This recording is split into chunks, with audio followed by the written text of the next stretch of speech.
You're listening to an Airwave Media Podcast. Christopher Media. Let's make some noise. Hold your ears, folks. It's showtime. People pay good money to see this movie. When they go out to a theater, they want cold sodas, hot popcorn, and no monsters in the projection booth. Everyone pretend podcasting isn't boring. Turn it off. Turn it off.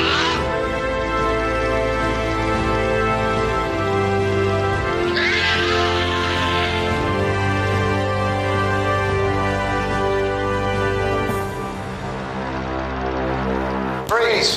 This is the police. Drop your weapons and place your hands above your heads. On Saturday, 6 members of the gang known as Street Thunder were ambushed by the police. On Sunday, the warlords of Street Thunder swore a blood oath to avenge their dead.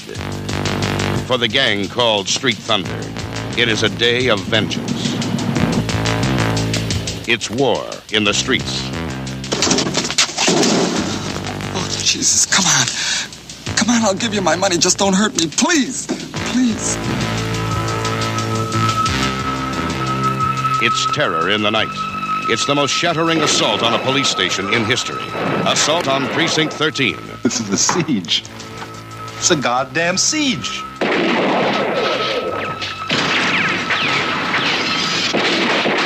You're gonna stay here and hold until somebody comes, okay?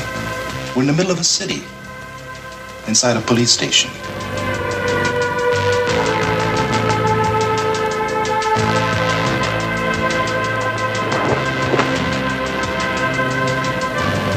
What does that mean? They're not afraid to die. Any of them. They want to rip us apart, no matter what it costs. It means to the death. Precinct 13. Cut off. Isolated in the middle of a city, as a human wave of street killers turns the night into a nightmare.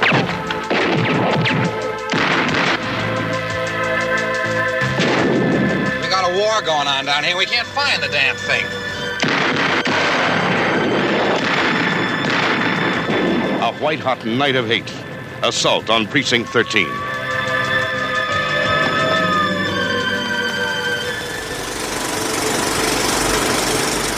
Welcome to the Projection Booth. I'm your host, Mike White. Joining me once again is Mr. Aaron Peterson. Hey, thanks for having me back. Also back in the booth is Mr. Father Malone. Yeah, Father Malone. I'm actually calling from Precinct 9 and Division 13. I hope that's not going to be a conflict. We are kicking off a pair of episodes on the works of John Carpenter with the discussion of Assault on Precinct 13. It is the story of Ethan Bishop, played by Austin Stoker, a policeman who's given the shit assignment of taking care of a police station that has been decommissioned. It's quite a snooze until a bus carrying dangerous prisoners, including the notorious Napoleon Wilson, shows up along with a father who's killed a gang member. This sets off the titular assault. We will be spoiling the film as we go along, so if you haven't seen Assault on Precinct 13, or the remake, or Ghosts of Mars, or District B13, any of those things, just go ahead, turn out the podcast, go watch those. It's maybe, 10 hours worth of movie, something like that. And then come on back. We'll still be here. So, Aaron, when was the first time you saw Assault on Precinct 13, and what did you think? Well, when I first saw it is probably right after I discovered Escape from New York.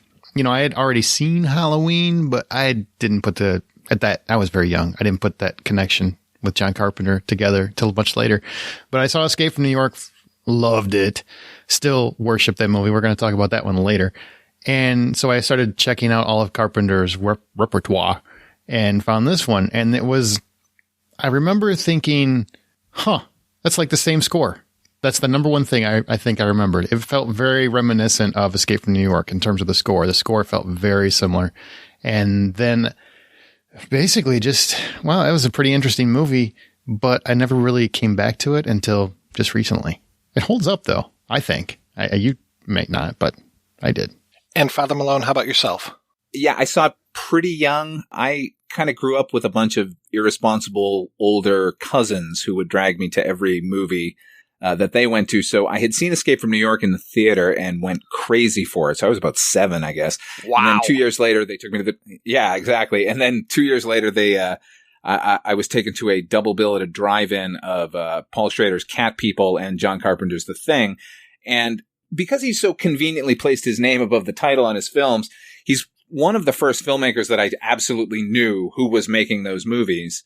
About a year or so later, once video stores started proliferating, I would always grab whatever said John Carpenter on it. And so I probably saw this around 1984 or so. And I went crazy for it because it felt like The Thing with guns. It felt like The Thing and Escape from New York sort of combined. I've loved it ever since. Every couple of years I watch it. I actually relished the opportunity for reviewing it today with you guys to watch it again. So I came to this one really late, and I think it was friend of the show, Mike Thompson, that clued me into it. I don't know why I hadn't checked it out. I for sure had seen like Halloween and The Thing and a few other Carpenters, but his back catalog was not necessarily something that I was that familiar with. And I specifically remember renting this one when I was working at Blockbuster, renting Dark Star around the same time, not really getting into Dark Star too much, but absolutely loving Assault on Precinct 13. Thompson described it to me as a mashup of Rio Bravo and Night of the Living Dead.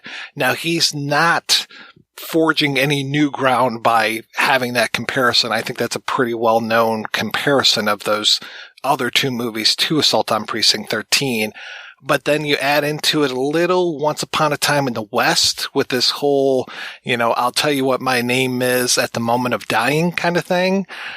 To have this really kick-ass African-American lead, and then to have this fantastic Napoleon Wilson character, very, very strong female characters, threats from outside. You never necessarily know when those gang members are outside, just everything. I think it was the moment when Kim Richards bought it that I just said, this is the movie for me.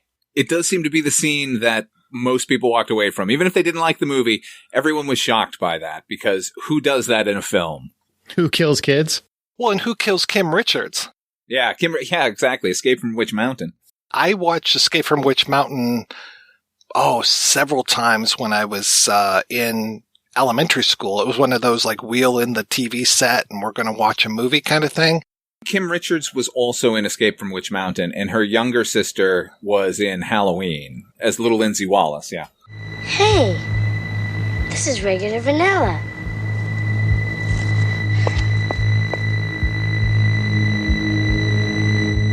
I wanted vanilla twist.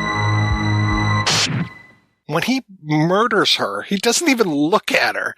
And I love that was the guy that played Romero from Escape from New York. We'll be talking about that a little bit later this week. But yeah, to see Frank Doubleday in that role, oh my God. It was, just that moment and just the way that they set up everything, and that we have these like different groups that it's, we start off with like Austin. Actually, we start off with gang violence. And I really like this whole idea. I mean, it's very, very similar to the Warriors. This whole idea of like, what if the gangs had the wherewithal to all get together and they would become this unstoppable force. And I really like this unspoken thing, but very obvious of the racial makeup of the group, and that the 4 guys are making this blood oath because the 6 guys got murdered by the cops. These faceless cops, I really like the way that these guys are murdered. This movie just kicks it into high gear really fast. And that kid didn't even get to finish her ice cream cone. She just wanted her vanilla twist. Yeah, she just wanted the right ice cream cone. It was unnecessary. The opening sort of moments in the movie when we're bouncing from scene to scene and character to character, it's, I think, really skillful the way each of these seemingly random acts are going to result in the film that we get. And every major plot ought to strive towards that, but it seemed elegantly done all of the minor choices these characters are making are going to add up to the sum of a whole, rather than just having a couple of scenes with character pieces and then let's throw them together into a whole situation that is not of their making. Like, it seems organically done.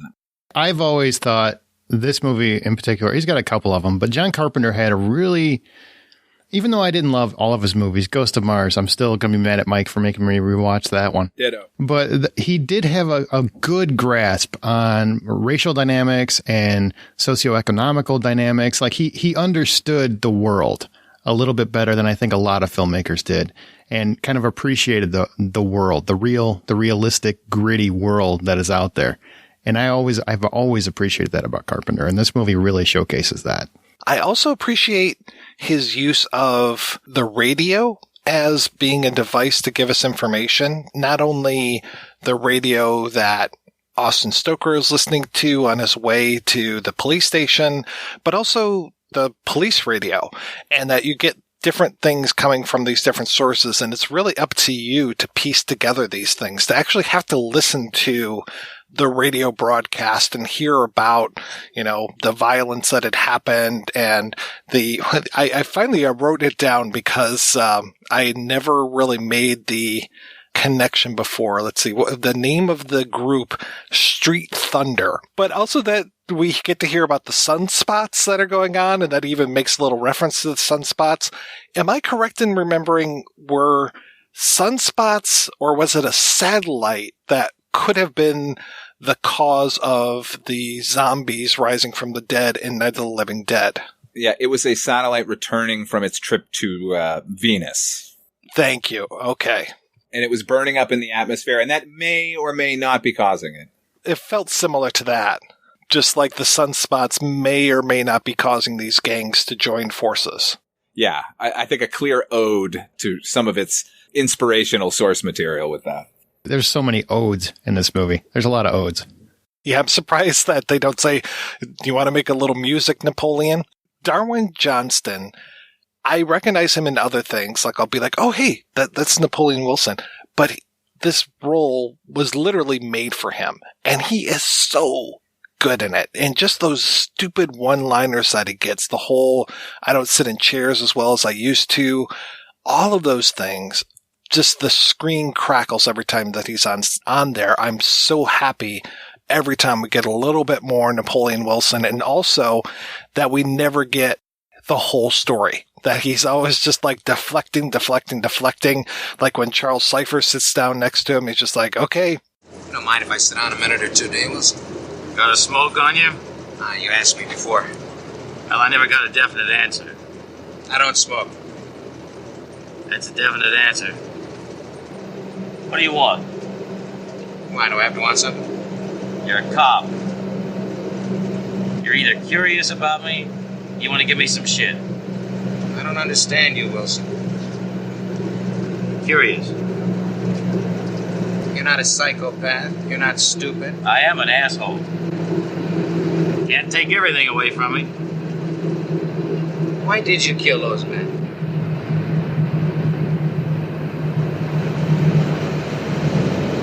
Everybody asks me the same question.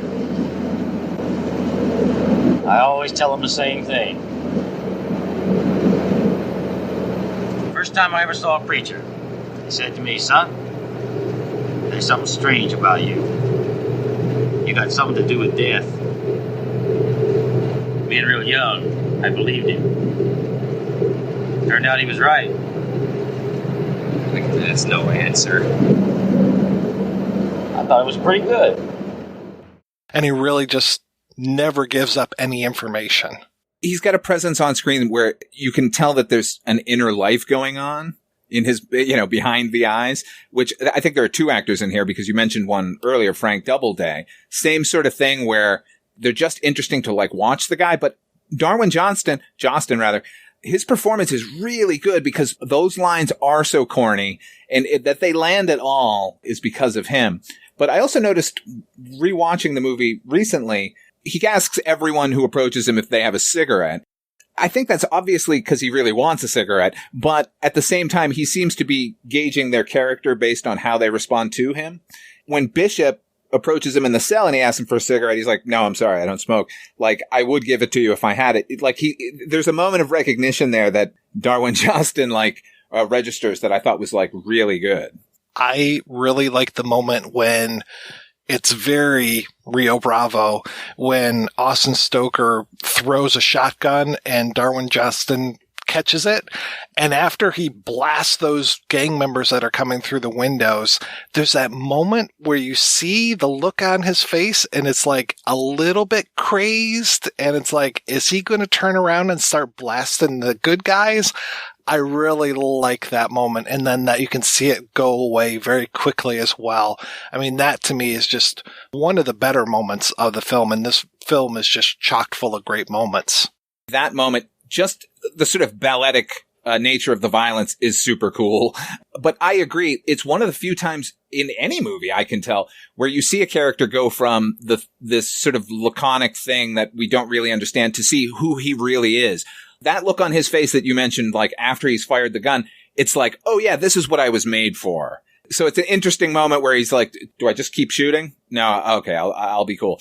Really fantastic. Like, honestly, hadn't noticed a lot of these moments before sort of reevaluating it for this podcast. But I mean, I've always liked the sort of surfacey elements. And now I'm seeing that there's actually quite a bit going on underneath. There's a reason why he's in jail, and there's a reason why he has this reputation.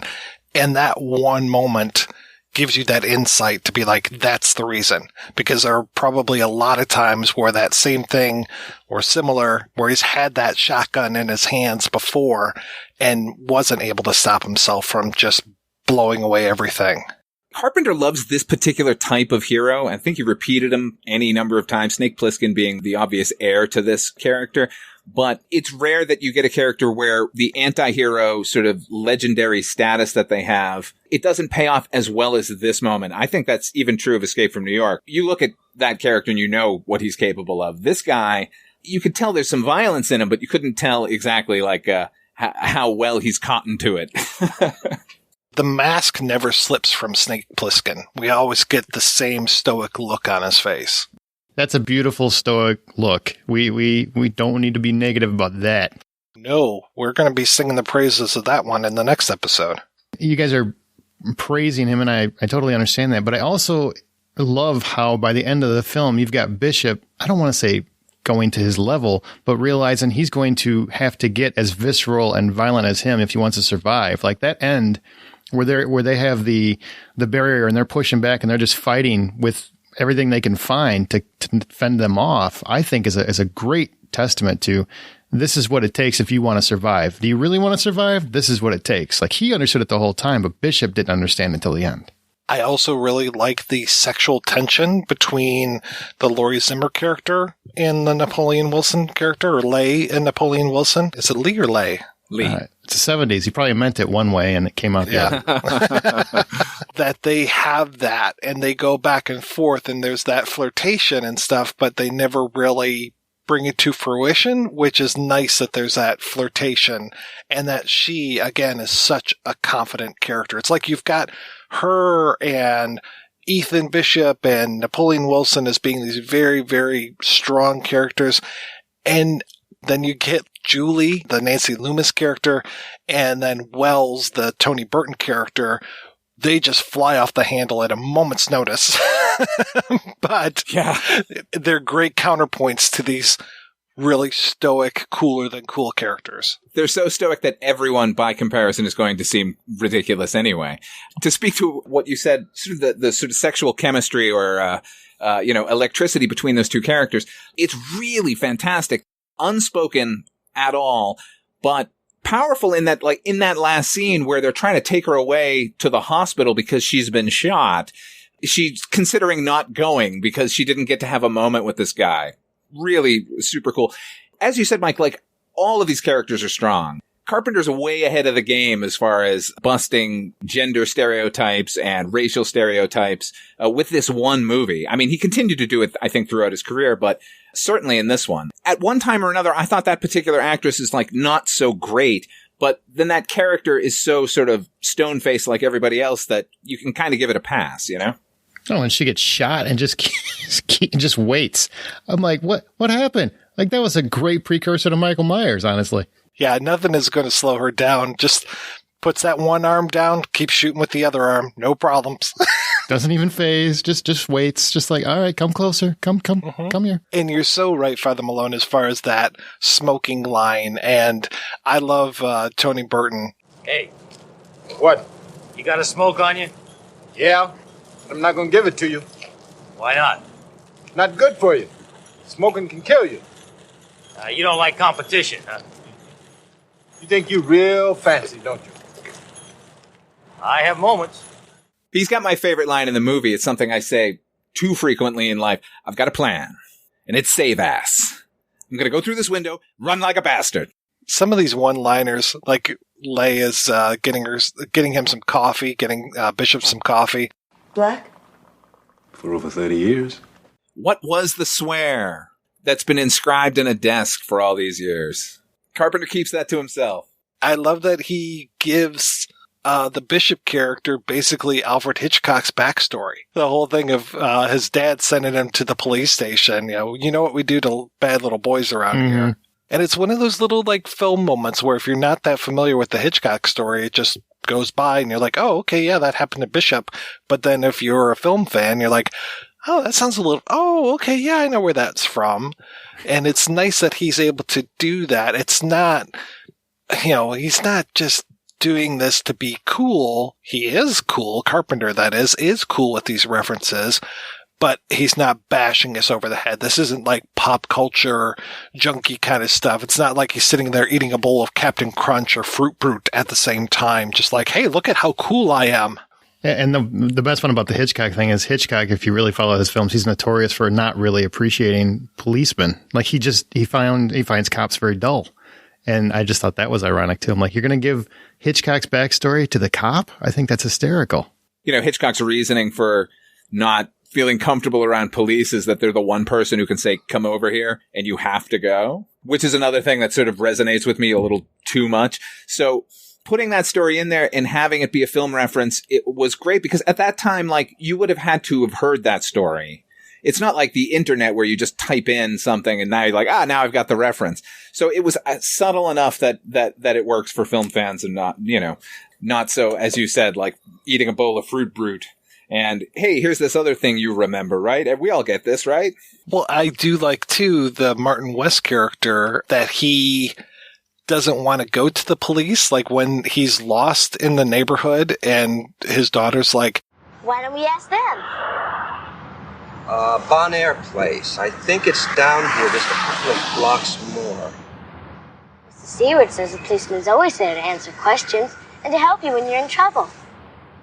Obviously, Mrs. Seward has never taken any big steps outside of the 6th grade. Huh? Yeah, we're not in trouble, honey. We don't need to involve them. I'm an upstanding, middle-class white guy, and I'm afraid to go to the police, much less the rest of the people in this neighborhood. Everyone is suspicious of the cops. And then going back to the gang again, when they chase down the Martin West character, and I mean, does he even have a line after that? No. I'm trying to think like when his last line is. So. I think it's when he's on the phone while his daughter's getting killed. I think that might be the last time he ever speaks in this. He's pretty catatonic after that, I think. It's like you can see him try to say something as they're wheeling him out, but yeah, he never says a word. And then killing Frank Doubleday, going on the run from there, going to the police station, and it clearly weighed heavy on his mind. What a great twist that is. But by the way, that is a great twist because I didn't remember that. I haven't seen this movie in years. So when I was watching it, I forgot about him killing him. So that was a nice little, oh wow, that took a turn. I thought this guy was going to be there till the end. I've been hearing that same sort of line about the comparison for this movie as far as it's Rio Bravo and Night of the Living Dead. And the movie is Rio Bravo for a portion. And then once these two characters come into it, suddenly we're in Night of the Living Dead territory in ways that I hadn't even recognized. In Night of the Living Dead, it begins with them on their way to their mother's grave. And that's where they encounter the zombies. And then they lead it all sort of further along. But of course, here that's, they're trying to get the grandmother out. But it's the same set of circumstances, down to the fact that Barbara, who is our through line for Night of the Living Dead until we get to Dwayne Jones, like as soon as the rest of the characters are gathered together and we're ready for this final fight, she does the exact same thing, which is she just shuts down completely. So I think the Night of the Living Dead parallel is more apt than the Rio Bravo, which I think superficially sort of mirrors this film. But yeah, these guys are zombies, right? I mean, once the shit goes down. They don't talk.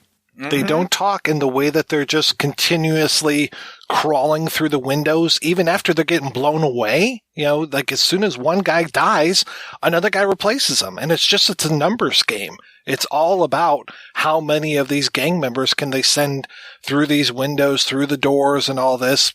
And really at the end, they're basically just trying to overwhelm them with the numbers. And that's the thing. Like before we had fast moving zombies, it was just that zombies never stopped and they just kept coming and their numbers were basically infinite. We've had so many people die over the years that they just, they're always coming. And it was the overwhelming you with numbers was really the thing rather than I'm going to run faster than you ever could in your lifetime and bite you. To have the African-American lead having Austin Stoker in this as your lead character, just like Dwayne Jones, and having Bishop as the counterpoint to Ben is really, really a smart thing to do as well. And Carpenter was way ahead, having a black guy, a woman, and a white dude as your main characters. And really, at the end of the day, I would say that Bishop is the protagonist. He's the guy that carries us through the whole thing, more than Napoleon, more than Lay. It's really kind of his story. He's our John T. Chance, who also coincidentally edited this movie. Oh, yeah. Yeah, I did notice that. When I was talking with Tommy Wallace, I was talking to him about the scene where the Martin West character, Lawson, where he murders Frank Doubleday. And I was complimenting him on the sound design of that. And I had to say, when I rewatched the movie yesterday, I wasn't watching with headphones. So it was completely, I was even listening for it and I couldn't hear the sound of this heartbeat that's on the soundtrack. But if you watch the movie, either very loud, more loud than my wife would have liked, or with headphones, you can hear just how subtle the sound mix is. It's really well done. And that this was one of Carpenter's first films is just amazing. Carpenter didn't sort of settle for, after Dark Star, which is, effectively just a student film. Like, as soon as he got a chance to make a movie, he was like, let's make a movie. I mean, the movie's in widescreen. And as you said, Mike, the sound design is actually exceptional. If you can have a sequence like the sort of the first shootout sequence involves really no people at all. It's just the bullets whizzing in through the windows. And the sound is spectacular, and that really sells it. That's an exciting scene in a movie where really nothing is happening except glasses breaking and some papers are flying. I adore that.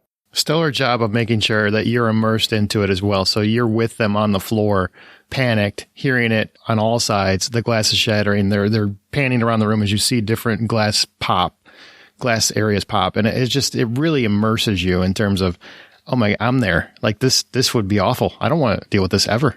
When they do it so smart too, as far as the way that the gang members attack and then they'll pause and you never know, is it safe outside? Can I open up the door? Can I go out? I love the moment when the one cop goes outside and the Julie character says, Cheney just fell down. She's laughing about this guy falling down, but no, he's been murdered with a silenced gun. I'm like, oh, not too funny. And it takes a minute before she realizes, or before anybody realizes what's going on. Then it's like, no, we're in deep shit. Sorry, Julie. Yeah, I will say I grew up in the projects, true story, and I've never seen a gang that coordinated in my life. That was military formation at certain points. I'm like, what? They had training? What, do they have boot camp in LA? I don't know what's going on. You don't fuck with Street Thunder. I would not be surprised if some of them are Vietnam vets. I mean, this is 76 when this is going on. They probably, a lot of them came back from Vietnam. They're disenfranchised. Hey, you made it work. I like it. And you get the one guy who's got the fucking Che Guevara look going on. And I'm just like, holy shit, this guy's serious. You can tell if a guy's wearing a beret, he's definitely serious. Oh, with the four horsemen there? Yeah, that's what I'm calling them. I don't know what they call them, but they're the four horsemen to me. Oh, yeah, them driving around L.A. and the way that they're looking through the scope. And it's just like, wow, he could kill any of these people. And they don't know how narrowly they avoided it. I don't think those guys, other than saying maybe the word 6 at the beginning when they're opening up their veins, I don't think they say anything. They're super scary because they don't go off and shout about how great they are or, that we're going to kill you motherfuckers or any of that kind of stuff. They're just so quiet and deadly. It just makes sense that the police were trying to wipe them out at the beginning. They understood how deadly they can be. And I agree that sequence where Frank Doubleday is leaned out the car window with a sniper scope, like, it's horrifying. I mean, it's a little more commonplace nowadays, it seems, with mass shootings and such. But, growing up watching it, that was another unheard of moment, this sort of random act. Like, and later, it pays off with him killing the little girl. Like, is it me or was Carpenter like really pushing every boundary he could with the limitation that he knew he was making a B movie? He amped the levels up. Like, I don't know. It's always just sort of shocked me, like, how tense the opening sequence of the movie is when really nothing is happening for like 40 minutes. But I think the opening is very important because, yes, they're villains essentially, when you get to the four gang members and whatnot, and they're setting this up. But that opening is so instrumental in terms of, I don't want to say empathy, but a little bit of empathy, because you hit the ground with some kind of, I get why it started. I get why this whole thing began. And by the way, shout out to the 310 to Yuma reference. I think that's got to be what that is, right? 310. And then this whole thing kicks into action. I really love that it grounded it in some kind of semblance of empathy with the gang, even though we should never empathize with them. Well, the way the cops shoot him down, it's very much like they're going through a gulch and the cops are on either side and they just start picking them off. It's very much like the bad guys in a Western after the good guys are just like, oh, we'll trick them and we'll send them down here. And that's what they do. They just start picking these guys off. It's a massacre. But straight up murder. Yeah, there were no warning shots fired. You can tell this guy has just wanted to make a Western his entire life, but has figured out a way to keep making them in an urban environment. South Central Los Angeles, even when I was living there, was a very sort of hellscape kind of terrain. But, what we get to see here, it's even worse. It might as well be 1870 in the middle of the desert. Tumbleweeds blowing through.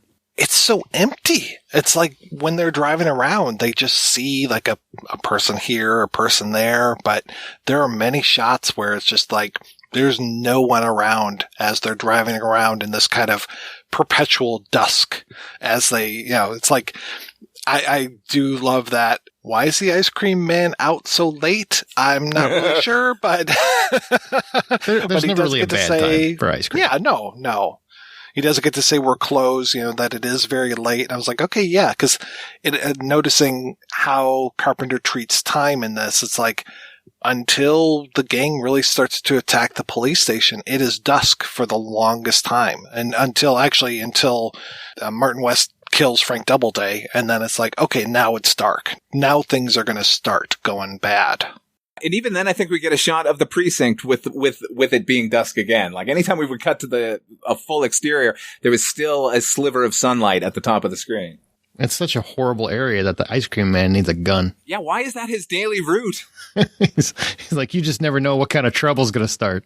I do also really appreciate that little moment. It's a little bit tense, but not hitting you over the head with it. That moment when Leigh says to Bishop, your father or somebody obviously got you out of Anderson early enough. No one took me out of Anderson when I was a baby. I walked out myself when I was 20. That's nice. That's really nice. And again, talking about the backstories of these characters, I think he's the most fleshed out because you get to know all of that stuff about him. And I love the way that Carpenter is transmitting that information to us, that it's just like a little bit here, a little bit there. It's not like, let me read through your file here, son. It says here, you grew up in Anderson. Oh, and, you you got out of here when you were 20 and then went to the police academy. Fuck all that stuff. I love the way that Carpenter just like doles it out in little pieces, and it's up to us to put it together. What was the line? There are no heroes anymore, just men who follow orders. Isn't that the line? Yeah, that was very prolific. It seems to carry over into today. As much backstory as we get to Bishop, like there is a moment where he's coming back to work he's been away for an extended time. They don't actually tell us what he was on suspension or vacation or anything, do they? No. They hit us over the head with it in the goddamn remake. But I always liked the ambiguity of that. Like, was he suspended or did he take some time off or something horrible happened to him? Or, was he just like on vacation? Who knows that he gets this assignment? He likes that captain that he speaks to on the police radio.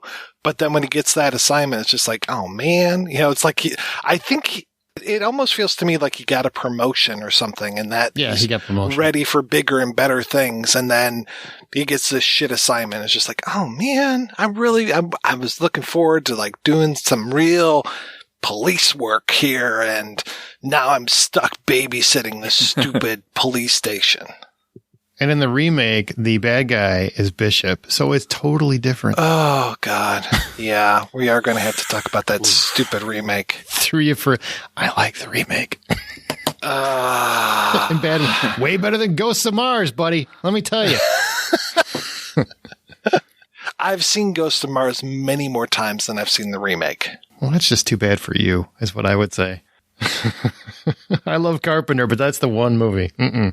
Well, I saw Ghost of Mars in the theater, and I've seen it a couple of times in a was it really this bad kind of a way, but until I had to fully watch the remake for this, I could not get through more than 20 minutes of it. So I'll say Ghost of Mars is actually the winner of those two. If you made me watch them again. Didn't you love how overtly the sexual tension was in the remake versus this one, where it's all subtle and kind of under the radar? And in that one, like, oh, let's make sure the dress is as short as possible. Let's get the shortest stockings. Let's make sure to keep mentioning it. Good God. It was clumsy at best.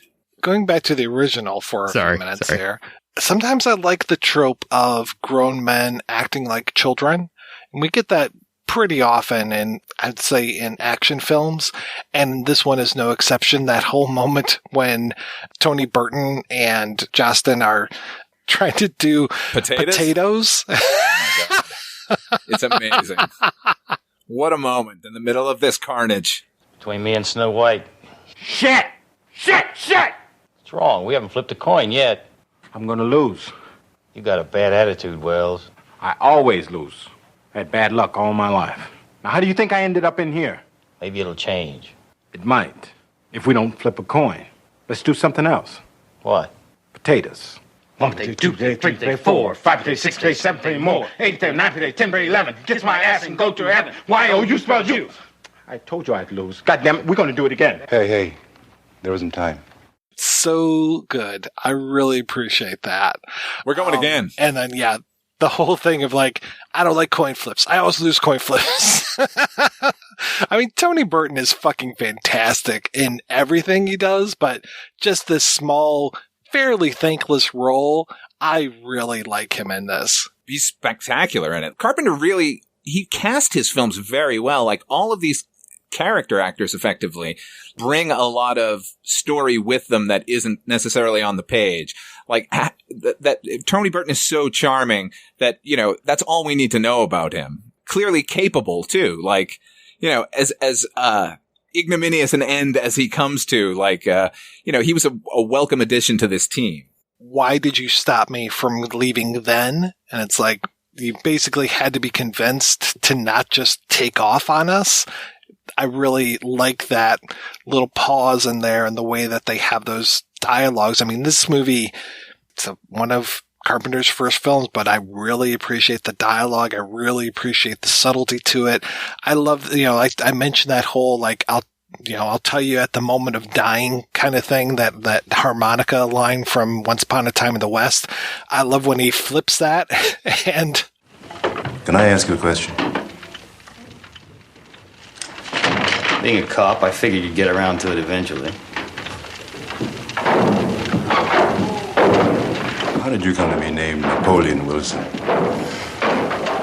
I'll tell you sometime. When will you tell me? Maybe in a minute or two. Or I like when Tony Burton realizes that he hasn't, the silenced gun has been out of bullets for a while. He's just been shooting at people with blanks effectively. I go through all that and his gun isn't even loaded.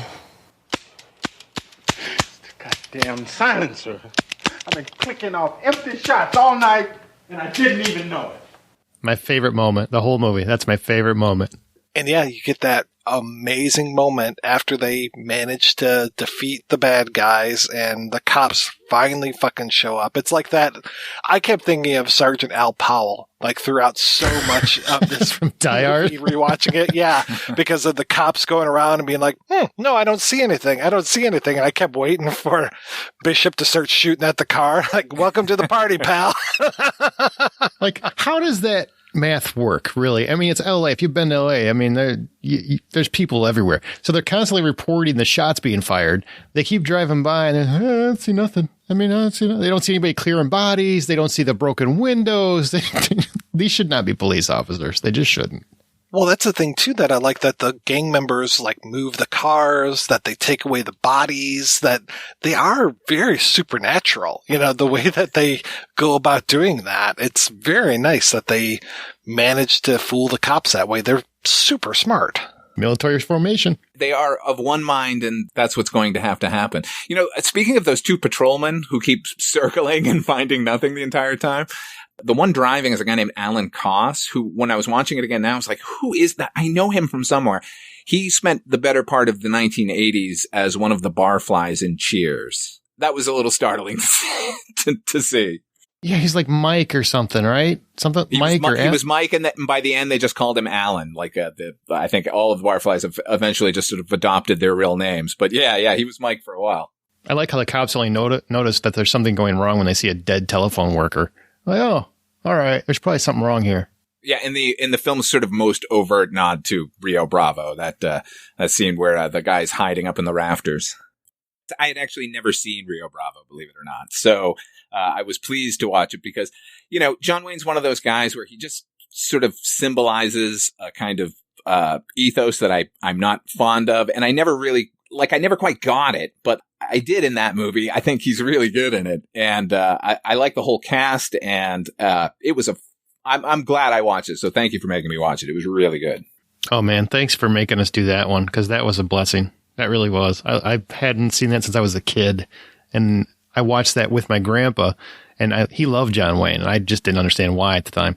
But I remember him smiling every time he watched it, and I just rewatched it, and I'm like, I finally get it. I'm finally at the age where I get it. That was probably my first John Wayne film that I actually remember sitting down and watching, and yeah, I so connected with him.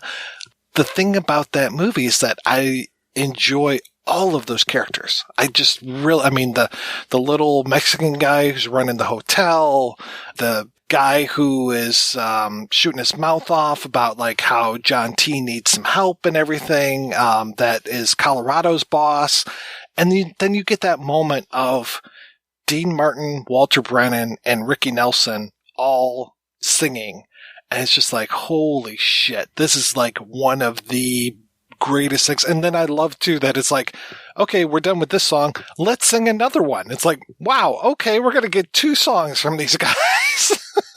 It's so much deeper than a typical Western. It's friendship, alcoholism, it's independent women.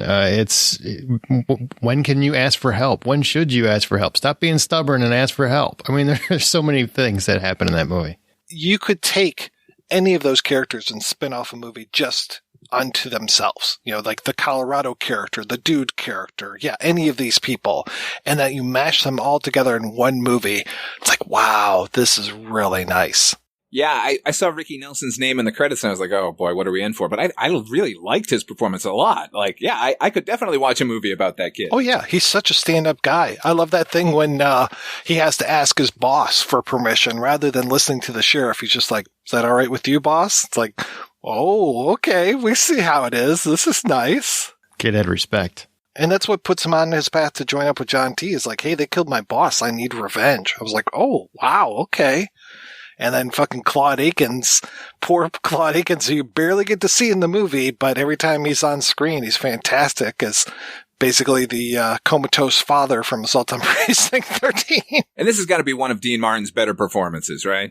Oh, God, yeah. Especially the first time you see him when he's so desperate to go after that coin. And then they jettisoned all that for Assault on Precinct 13. And just that he's putting himself down and he's talking about that silver ring that's on his hat and how many drinks he could buy for that. The whole bath thing. Yeah, it's so good. Each character has their own arc, and I just appreciate that so much. I do love the end of Assault on Precinct 13 with this whole, the cops trying to put the manacles on Wilson. Bishop is just like, it would be my honor to walk you outside. It's just like, oh, that is nice. That respect that he shows someone who is there for him. Nobody else was there for him, but Wilson was. You know, Wilson and Leigh were there, and it was just like, that's nice. That is really nice. Well, the best payback is, I know it would. Yeah.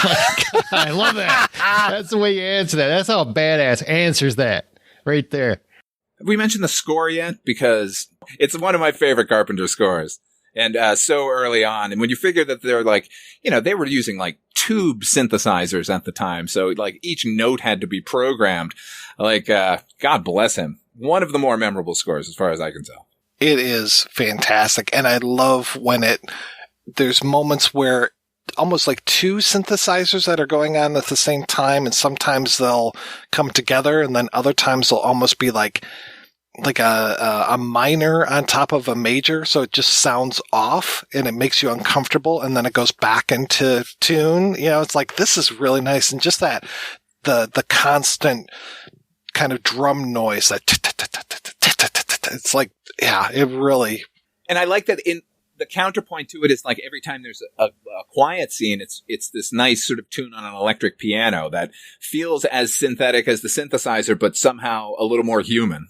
The thing I appreciate most, I think, about John Carpenter's movies is, you know, he has great characters and he usually has great picks for the acting, but when he does a score, it always, I mean, I know he's tailor making it, but it always feels tailor made. Like I start to think if that had any other score, this movie would not be as good. You wouldn't enjoy it as much. It wouldn't be as B-movie kitsch as it is. You know, you wouldn't remember it 40, 50 years later. I really think his throwing of his own scores in his films is a big portion of why we still talk about them more than just the characters and the actors he cast. To your point from earlier, Father Malone, the whole idea of him putting his name above the title, he definitely fit into that idea of an auteur and this whole idea of like, I do so much of this, you know, do the editing, do the writing, do the directing, do the score. Yes, he had a lot of help, and we'll hear about that in a few minutes, but he really was the driver of so much of this stuff that it just made sense for this to be called John Carpenter's Assault on Precinct 13. And I know that changed later. Obviously, he worked with bigger crews who were doing more for him, but I'm not a huge fan of the auteur theory, and I think most times when somebody is saying that this is my thing, it's like they were the one component that sort of brought all the other components together. But certainly early on, and enough in his movies, I don't have a problem with John Carpenter throwing his name over the title. It's definitely a John Carpenter film. And you know that if the editor was sick that day, he was editing it, you know, like right down to like laying the score on it. So good for him. And I'm glad he put his name on his movies like that. It feels a little odd when other people do it, but for some reason with him it works. The brother loved his own font, man. I mean, I know that's not his font, but it's like when I see that font, anytime it's used, it's like, oh, that's the John Carpenter font. Albertus is the name of that font. Yes. And yes, it is 100% John Carpenter's. Yeah, he owned that after a while. It was just like after 2, 3, 4 movies using that font, I was like, yep, that's him. Nice, simple title over a black background, and off we go in the Albertus font. When I see that font show up in other movies, I immediately check out. I'm just like, fuck you. You're not yours. Quentin Tarantino's. Hey, stop that. That guy fucking uses so many font faces. It drives me crazy. I think I counted in the beginning of Inglourious Bastards, there were like 7 different font faces. I was like, for fuck's sake, just pick one. It seemed he had his own for a while, but I guess not. The opening title card of Pulp Fiction is very distinct. And then, yeah, everything else just kind of does its own thing for a bit. But he would use that sort of like almost Courier in yellow kind of font that he used for the first couple of films. And that felt like organic, like Carpenter was doing. And then, it just became a grab bag of look how cool I am. He should use Albertus as an homage. I'm sure like somebody like in Grindhouse, they might have used it. Like, I would figure Robert Rodriguez would have cottoned to that. Planet Terror would have fit with that, as opposed to, what was his shit? What was Tarantino's? Death Proof, yeah. Oh, God. And is there any director really who emulates John Carpenter nowadays more than Robert Rodriguez? I mean, he took it to the next step. He really emulates him in terms of doing everything himself and the score and everything across special effects even. Right, yeah. So he's a pretty good analog for John Carpenter. The difference, of course, being is I love a great majority of John Carpenter's movies. I love the early Robert Rodriguez movies. I think, what's it called? From Dusk Till Dawn is a very well-directed movie. Yeah, I wasn't even a fan of Once Upon a Time in Mexico. After Grindhouse, it was a rough ride. I did like Planet Terror, though. I will admit that. Planet Terror was great. That was great. I freaking love that movie. Absolutely love. I'm a bastard. I'm not a fucking bastard. It's still one of my favorite lines of movie history. I wish that it had moved from Desperate Hours to Evil Dead a little bit sooner than it did. I think the script was written a little bit tighter than the end product, the end movie. But yeah, I will admit, and I will also say, and I'll go down on the record here right now so people can hear this, that's the only time I've ever liked Quentin Tarantino as an actor is in that movie. He's good. Yeah, he's actually acting. It's a sight to behold. That's the only time he was ever able to pull off a role. That's fair. Is Richie? Yeah, I could see that. Yeah, it's crazy.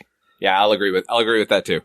And does contain one of my favorite lines in any movie, honestly. As much as I don't think it's a great movie, which is, "You guys got any food? Best in Mexico. I kinda doubt it." I love that line. And still, I don't care how many nominations he's had, I don't care what he's done. The best George Clooney has ever been.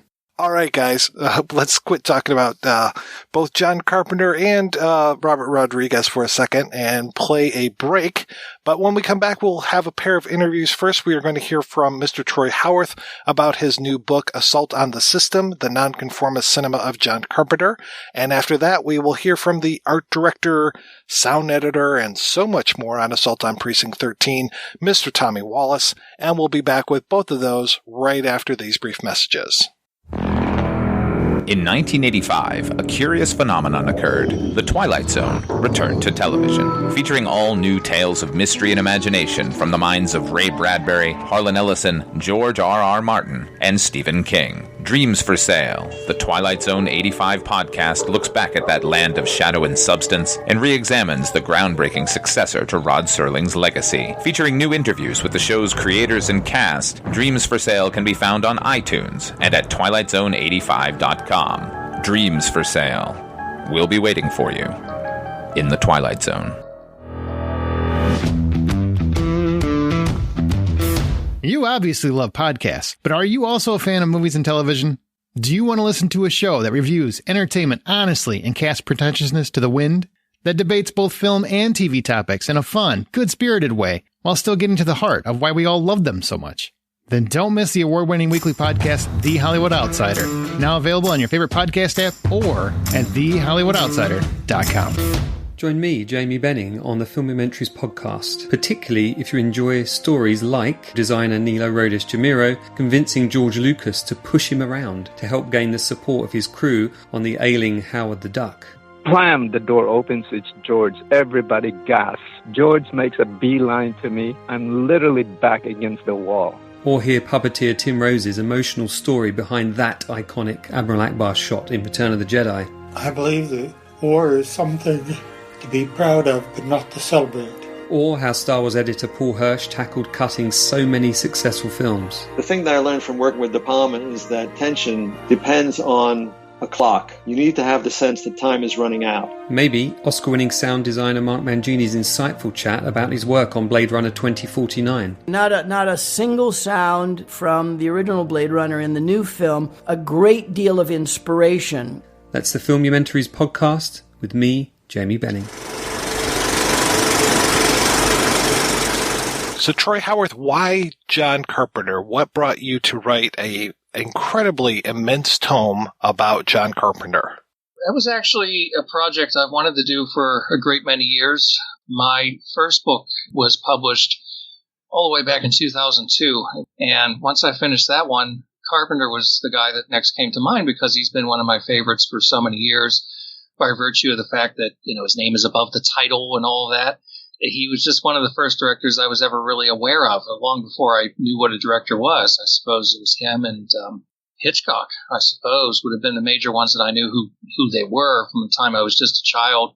At that time, I thought that would be a good follow-up project, but the publisher at the time wasn't terribly enthusiastic about the idea, and that kind of took the wind out of my sails a little bit and kind of put it in the back burner for a long time. Knew it was something I really, really wanted to do at some point, but wanted to give myself time to sort of plan it out and think about how I was going to approach it. And not to sound too morbid, but it's always a little tricky when you're writing about somebody who is still alive, because you never know.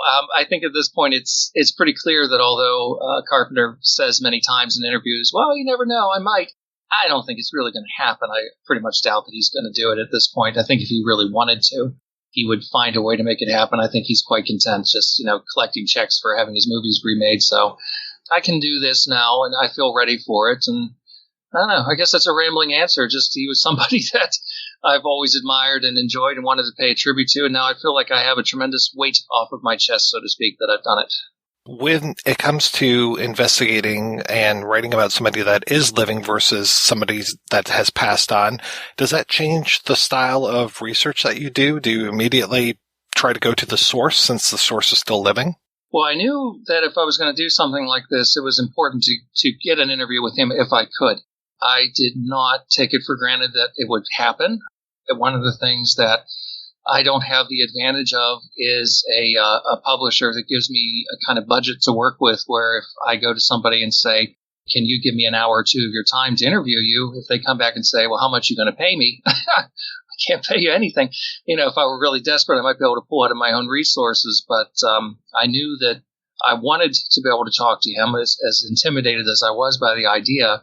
But fortunately, Lee Gambin, who's a friend of mine and also a writer and who works in commentaries and so forth as I do, had written a book about Carpenter's film Christine. And so he had some contacts that were very helpful. And when I was able to get in touch with Carpenter's representation, he was agreeable to being interviewed and didn't even mention the idea of money. So that was obviously a big plus.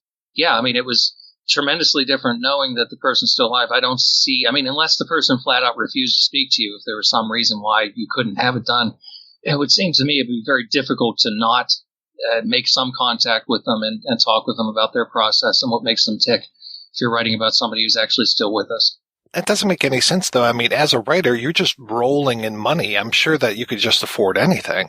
I like to keep my mattress well stuffed, and if I take too much money out of it to pay for these things, then I won't sleep so good at night. How much did you learn, and what things did you get corrected on as you were doing your research on Carpenter? I'm very curious if you had any notions that you thought you knew what the story was, but then when you did your research, you were disabused of them.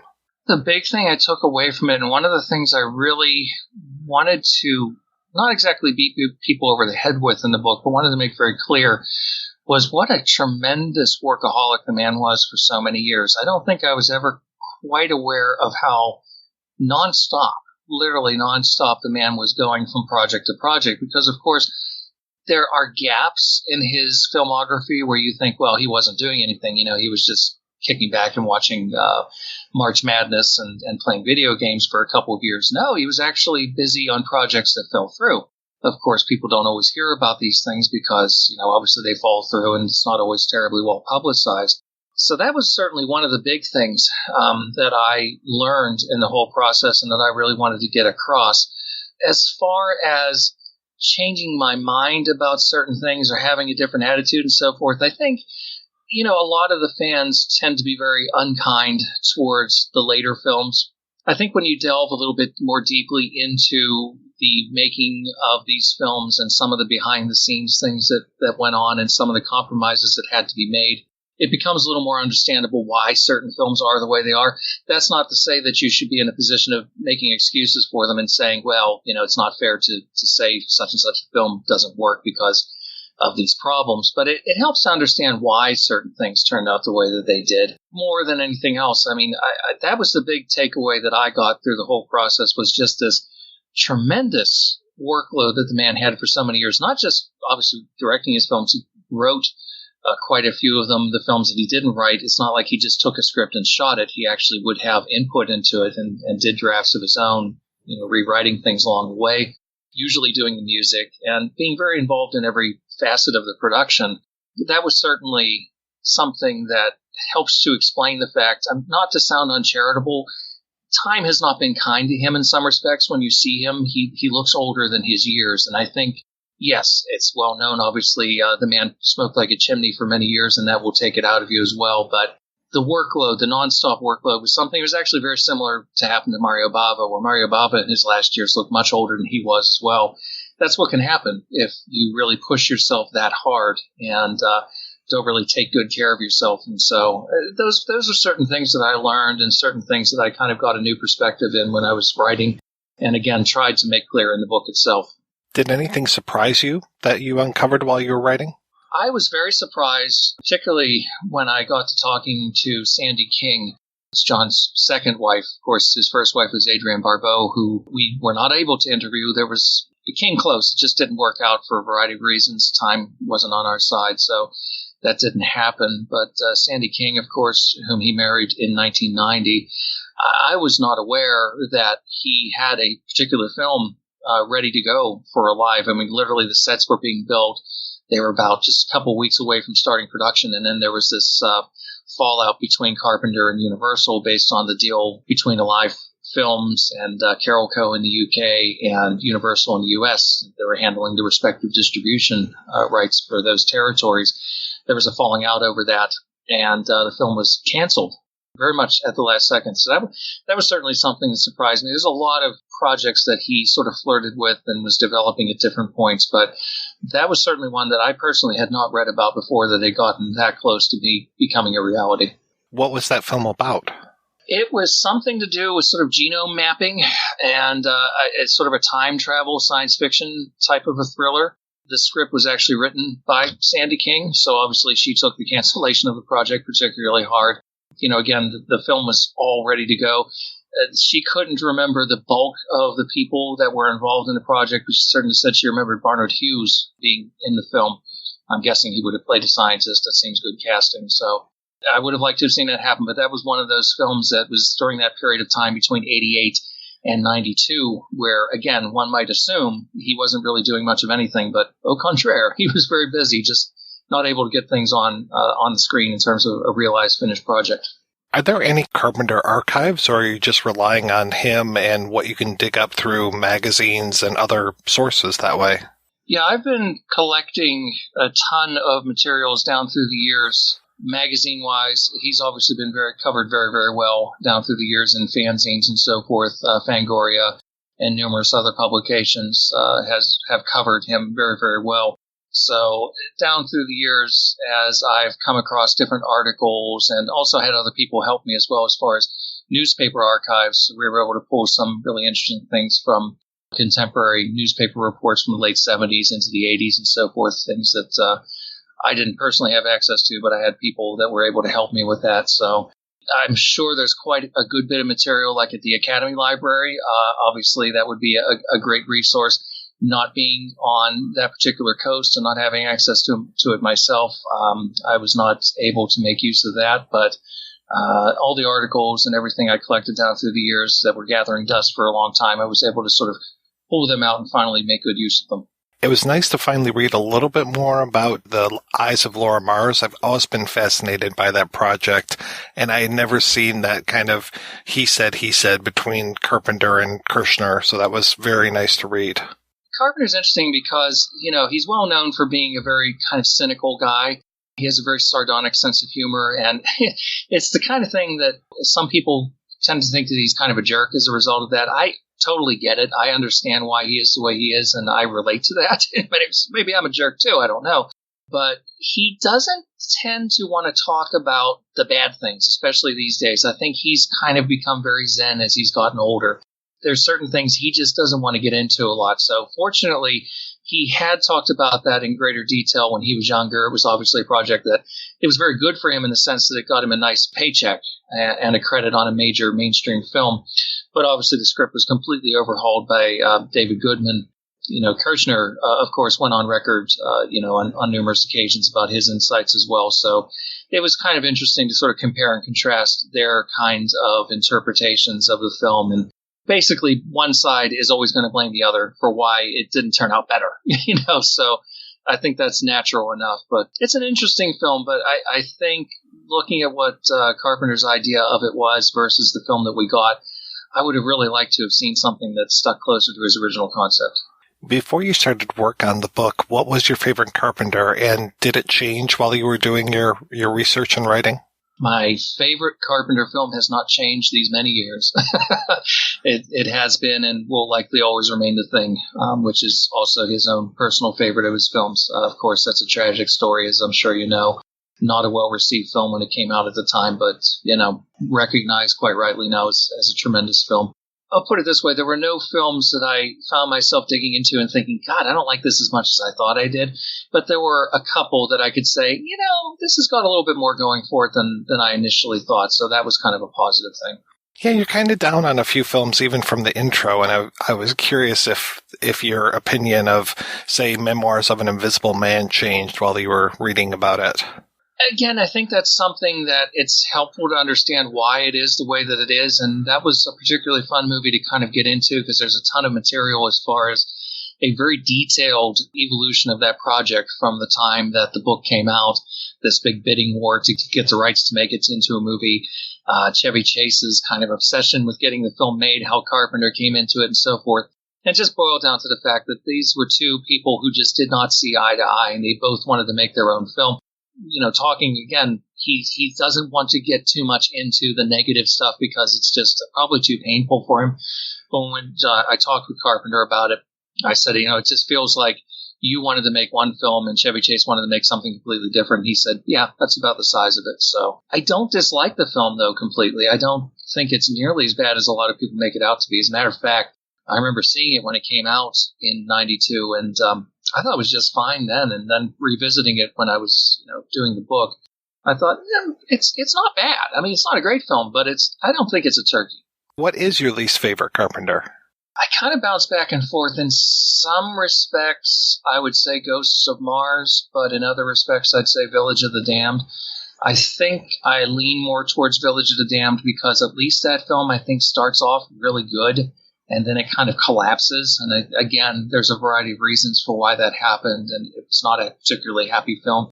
It was very much a contractual obligation. He really wanted to make a remake of Creature from the Black Lagoon for Universal, but the budget was going to be too big, and he refused to make it on the cheap. So Village of the Damned got assigned to him after Wes Craven had been working on it for a period of time. And it starts off good, and there's good things in it, including, I think, a very good performance from Christopher Reeve. Obviously, that was his last film before his tragic accident. So I tend to lean towards that one, probably is my least favorite, I guess, because it starts off so promisingly, and then it kind of goes down in flames. But Ghosts of Mars, I don't really have any affection for that one either. The specter of Howard Hawks has loomed large over Carpenter's career, as many have said long before I got on the scene.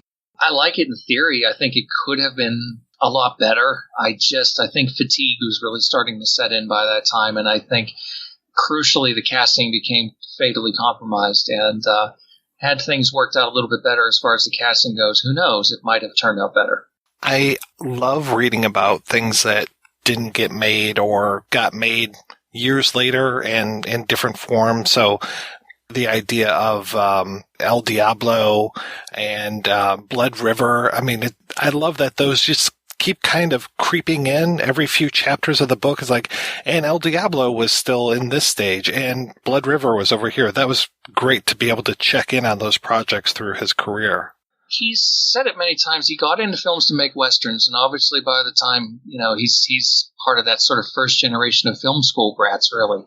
And coming to Hollywood at the time that he did, Westerns were kind of on their way out. So unfortunately, he had written with Tommy Lee Wallace this very ambitious project called El Diablo, which they kind of conceived as the Star Wars of Westerns. And it was a film they were, very excited about doing, but unfortunately it just kept getting delayed for one reason or another, and then it fell through. Ultimately did get made by other people. Carpenter's fairly tight-lipped about how it turned out. He doesn't seem to dislike how it turned out, although I'm sure he watches it and wonders what might have been. He never really did have the opportunity to really make a Western himself, although obviously many of his films really are Westerns in disguise. I have been reading the book for the last few weeks, and I have to tell you, I absolutely love the cover art. Can you tell me who did that? Yes, that is a very talented artist by the name of Julian Yates. Completely his own idea, 100%. I can lay no claim to it whatsoever. It was an absolutely brilliant concept, taking this rather iconic kind of image from The Fog and reconfiguring it so that you have John as the sort of master of ceremonies in the center of the image and being surrounded by his creations, including Snake Plissken, of course, and Michael Myers is there, Elvis. Well, not that Elvis is his creation, but you know what I mean. It made a film about Elvis.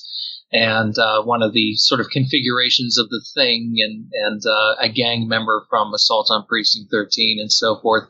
One of the fun things was just sort of seeing people guess at what some of the people were, because there were a couple that threw people a little bit. And then when I would say, oh, that's Elvis, they'd say, oh, yes, of course. And, they were thinking it was one of the horror images. That's one of the things I like, too, is the fact that he managed to put some things there that aren't horror related. It feels like the Elvis film was really such a cornerstone of a lot of things, especially with that introducing him to Kurt Russell. That was such an important film in his filmography. Yeah, it was a major film in many respects. I mean, it wasn't his first studio gig. That was Someone's Watching Me, which was another TV film. That was the movie that kind of got him his Directors Guild card. But it was a big project. It was a very stressful project. And again, he's literally leaping from one film to another. So he's going from Halloween to Elvis, then straight into The Fog and so forth. I mean, no wonder the guy got worn out. Elvis is a very interesting piece of work. I think a very accomplished piece of work. And I think his only real major bone of contention with that was I know he really wanted to do the soundtrack for that film. And unfortunately, Dick Clark, who's the producer of the project, had other ideas. So, the post-production aspect of it kind of got away from him a little bit on that one. But it's a really, I think, a really beautifully crafted and very well acted movie. And, he even gets a nice, comparatively understated performance out of Shelley Winters during a period when Shelley Winters tended to be turning it up to 11 and 12 most of the time. How long did it take you from the time that you got the green light till you finally turned this into the publisher? I don't know. It was probably somewhere in the range of a year, which isn't that long. I work very fast. But again, for the better part of 20 years, I had been collecting all of this material, and it was just a matter of finally pulling it out of the drawer and saying, okay, now it's time. When you set out to do something like this that's been on your mind for a long time, you do have this kind of feeling of obligation of doing it right, and it can be a little intimidating. But once I started getting those first words down, it flowed fairly well, and the whole process was really very easy because Tony Strauss at WK Books, worked tirelessly on putting this thing together. And this is during the midst of a pandemic, and people were having all kinds of things going on in their lives and a lot of stressors with work and so forth. And Tony just did an absolutely heroic job proofing it and making sure that everything looked as good as possible and as consistent as possible, making me look good where I've made myself look bad, making sure that it progressed very smoothly through the whole post-production process, the layout and everything else. So it was actually, it moved really, really efficiently. You said that you tried to get a hold of Adrienne Barbeau. I'm curious if there's anybody else that you really wanted to get but were unable to reach. There were a few. I'm not going to lie. I would have liked to have had more interviews. I'm very grateful for the 3 that I got. I would have liked to have had more. Adrienne Barbeau was certainly one of them. Really tried hard to get Tommy Lee Wallace. I think there was some issue with his representation, who was not the easiest person in the world to deal with. I thought I had him. Questions were submitted, but it just never came through, unfortunately. But no hard feelings towards him. It's just I think there was something up with the representation that I was dealing with, which was kind of mysterious. I would have liked to have had Alan Howarth, no relation, but that also didn't pan out, though fortunately Blake Fischera was able to give me access to a really tremendous in-depth interview that he did with him for one of his book projects. So I was able to sort of take the Carpenter-esque, material and put that in there for everybody to read. Very insightful stuff. And I would have liked to have had Dean Cundy, but that just didn't work out. I mean, it's a question of whether people are available. And there were a lot of people we approached who just aren't interested anymore in talking about this stuff. I tried to get Richard Coberts, for example. He's just kind of over it. He's talked about it before and doesn't want to keep talking about it anymore. So there were attempts, but unfortunately we weren't able to get everybody we had in mind. I know you're a very hard worker, always driven to do more and more, and I'm curious, what kind of other things are you working on these days? You have the next book already lined up? Sick as it sounds, yeah, I've already written another one that, of course, the Argento book has come out as well, Murder by Design, but that was actually written before Assault, but that was kind of a complicated story involving the publisher. There were some issues there that sort of slowed things down, so the Carpenter book was actually written after that, but it emerged first. But I've also written a smaller book. It's about Alice, Sweet Alice, the Alfred Soul film, which has been written for Bear Manor. So that will be coming out, I would imagine, within the next couple of months. I'm also planning on doing a book on Umberto Lenzi, simply because nobody has done one in English yet.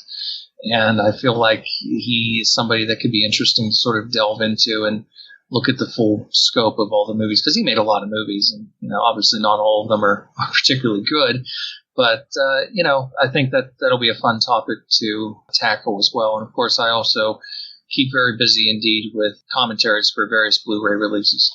Troy, as always, it was such a pleasure talking with you. I hope we can have you back to talk a little Alice, Sweet Alice. Yeah, I'd be happy to anytime. That's a film that I've been very fond of for many years. Obviously, very happy to do the book. It will include the original shooting screenplay, which obviously has some differences compared to the finished film, and a very in-depth, exhaustive new interview I got to do with Alfred Soul, amongst other goodies. So hopefully people will like it.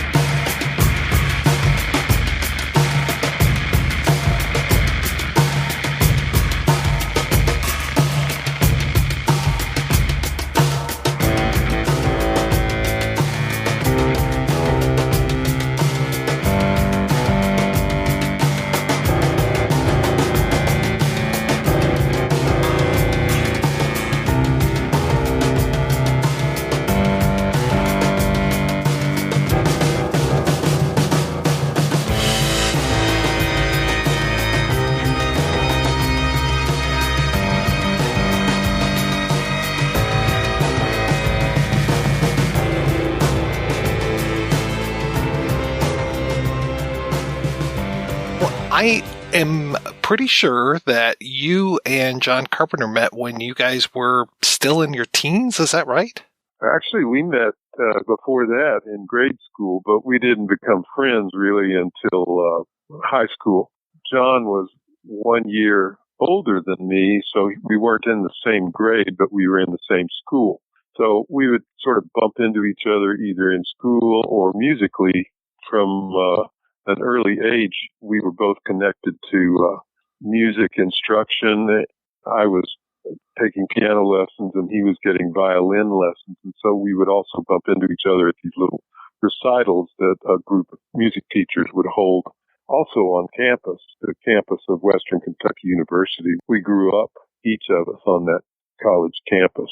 So we knew each other and couldn't say we became friends until high school, but through orchestra, we became musical friends because he brought a guitar on one of the orchestra trips, and I noticed in the back of the bus, there he was with his guitar playing and singing, and there was this gaggle of girls all around him. I thought, wait, that's cool. And so I went back there, and I developed a really good ear for harmony, so it was easy to harmonize with him on whatever song he happened to be playing and singing. And I had an interest in guitar myself and was just learning how and saving up money for my own guitar. So, this was the early 60s when folk music was everywhere, and I guess I learned how to play guitar. I would have to thank, among others, Joan for all of those early folk songs that she was putting out there, and easy chords, basic guitar chords. In any event, John and I became fast friends through music. Were you as into film as he was? I'm thinking maybe not. I was an ordinary teenage film goer. I had my favorites. John was fanatical about horror movies. He just loved them. And I think that he sort of built his own world around a fascination with those movies, as well as other kinds of pictures. I was far more casual, just, going to movies with friends, and I liked all kinds of movies, and certainly science fiction and horror included. But John was on an entirely different plane. He, by the age of maybe 9, he knew what he wanted to do. His ambition was to be a film director. Well, hell, at age 9, I didn't even know there was such an occupation. I hadn't really thought about how movies got made. I was in my own world of, Boy Scouts and a lot of church activities and other things. So when John and I really hooked up and became friends, I entered his world, which was a world it was just different from mine, and he was a creative dynamo, and so it really woke up a whole other part of my brain and heart, and turned me on to the possibilities of being a creative person. How did you decide that you wanted to get your MFA at USC? It was a fairly obvious progression. I had a lot of musical talent, but all through high school, grade school and high school, I'd been enrolled in the orchestra at our school. It was a tiny little K through 12 type school on the college campus, a teacher's training type school. My father had encouraged me, you might even say pushed me, to stay in the orchestra. But I had always been interested in art, and so finally when I was a senior, I put my foot down and took art. That they were offered, art and music were offered at the same time during the day. So you couldn't do both in a classroom situation. So I put my foot down and took art, and the teacher was a terrific lady who just blew my mind with the possibilities. I didn't even know what graphic design was. She showed me the way and helped me start developing a taste for graphic design, typography, two-dimensional graphics. So by the time I was through with high school, I had pretty well decided that rather than major in music, I would major in art. And after a not very productive year on that same campus, when you've grown up on a campus, your freshman year of college would be 13th grade, and you would never be able to just really spread your wings and fly independently. So I went off to Ohio University and got a Bachelor of Fine Arts in design, which included a lot of courses starting to go into film, animated film. It was a good design department, and my favorite teacher there was wild about film. And so I was taking film survey courses and animation, and really sort of preparing myself for it. Because in the meantime, John had gone off to Southern California, USC. He was writing me letters just glowing about Los Angeles and what a thrill it was to be there. Not only the film department and what he was learning, but the scene. He'd tell me about going down Sunset Boulevard, and there was the whiskey and the Doors were playing inside, and groups that we both adored. That was getting pretty thrilling. So I was being drawn toward the West Coast while I was still in college. When I graduated, I had a big decision to make: New York for design and art, or go on to the West Coast and see if I could explore what was by then being called the art form of the century. So look into cinema the way John had. In the end, I decided to go west and enter USC. I got accepted as an animation student, but fairly quickly on, my interest turned toward live-action filmmaking. I was in a really vibrant beginning class, 8mm type filmmaking class. Among the other students that were in that class was Bob Zemeckis. And so we we were kind of the leaders of the class, you might say, in terms of creativity and ambition. But there were plenty of others who were also really interesting. So it was a vibrant class, a fun class. By the way, just to make sure the record is straight, I did not stick around to finish my master's degree. I did 5 semesters in that master's program, but I did not get the degree. Tell me, how did you get involved with Dark Star, and where was the project at when you came to it? Dark Star was John and Dan O'Bannon's project. They were collaborating on this funky science fiction comedy send up to, well, you know, movies like 2001. Very ambitious for a student film. And when I entered the picture, John was just kind of, it appeared that they were wrapping it up as a student film. I think it was about roughly 30 minutes long or something like that, you know. It was a color, sync, sound, 5-man crew type project at USC, which a rite of passage that all of us in film production went through is you sort of graduated from 8 millimeter to 16 millimeter black and white, non-sync sound, and then to projects in color, full 16 millimeter sync sound, 5-man crew type project. And it was one of those, but almost at the same time, John was finishing up his college career. He didn't graduate either. He was in the BFA program. It appeared that on the outside, he had connected with someone who was willing to put up money to expand Dark Star into a feature film. So I'm not honestly certain that there ever was a completed print version of the student film. Somewhere in there, John finished his last semester at USC and kind of took the film and ran, if you will. There was controversy at the time about that. USC claimed it as their property, but John got away with it and expanded it into a feature film. But he did so with the help of many friends, student friends, kind of out of the trunks of people's cars and scotch tape and chewing gum. Not a lot of money involved, but he did complete it with Dan's help. And as it turned out, because I came from my art background and graphics background, I proved to be really helpful to Dan. John didn't particularly directly need any help in the directing department or the writing department, but Dan really needed a right-hand man to turn to build sets and to do graphic. Dan was just a brilliant guy, but not, strictly speaking, not a people person. You know, he did not suffer fools gladly and could be pretty acerbic and maybe not very kind to just everyday people. Somehow he and I hit it off where maybe others hadn't succeeded in that regard. So I became valuable to him and someone he could actually talk to and delegate responsibility to. And that's how I became useful in Dark Star, the expanded version of Dark Star. Was it pretty much a natural that you would then go on to work on Assault on Precinct 13?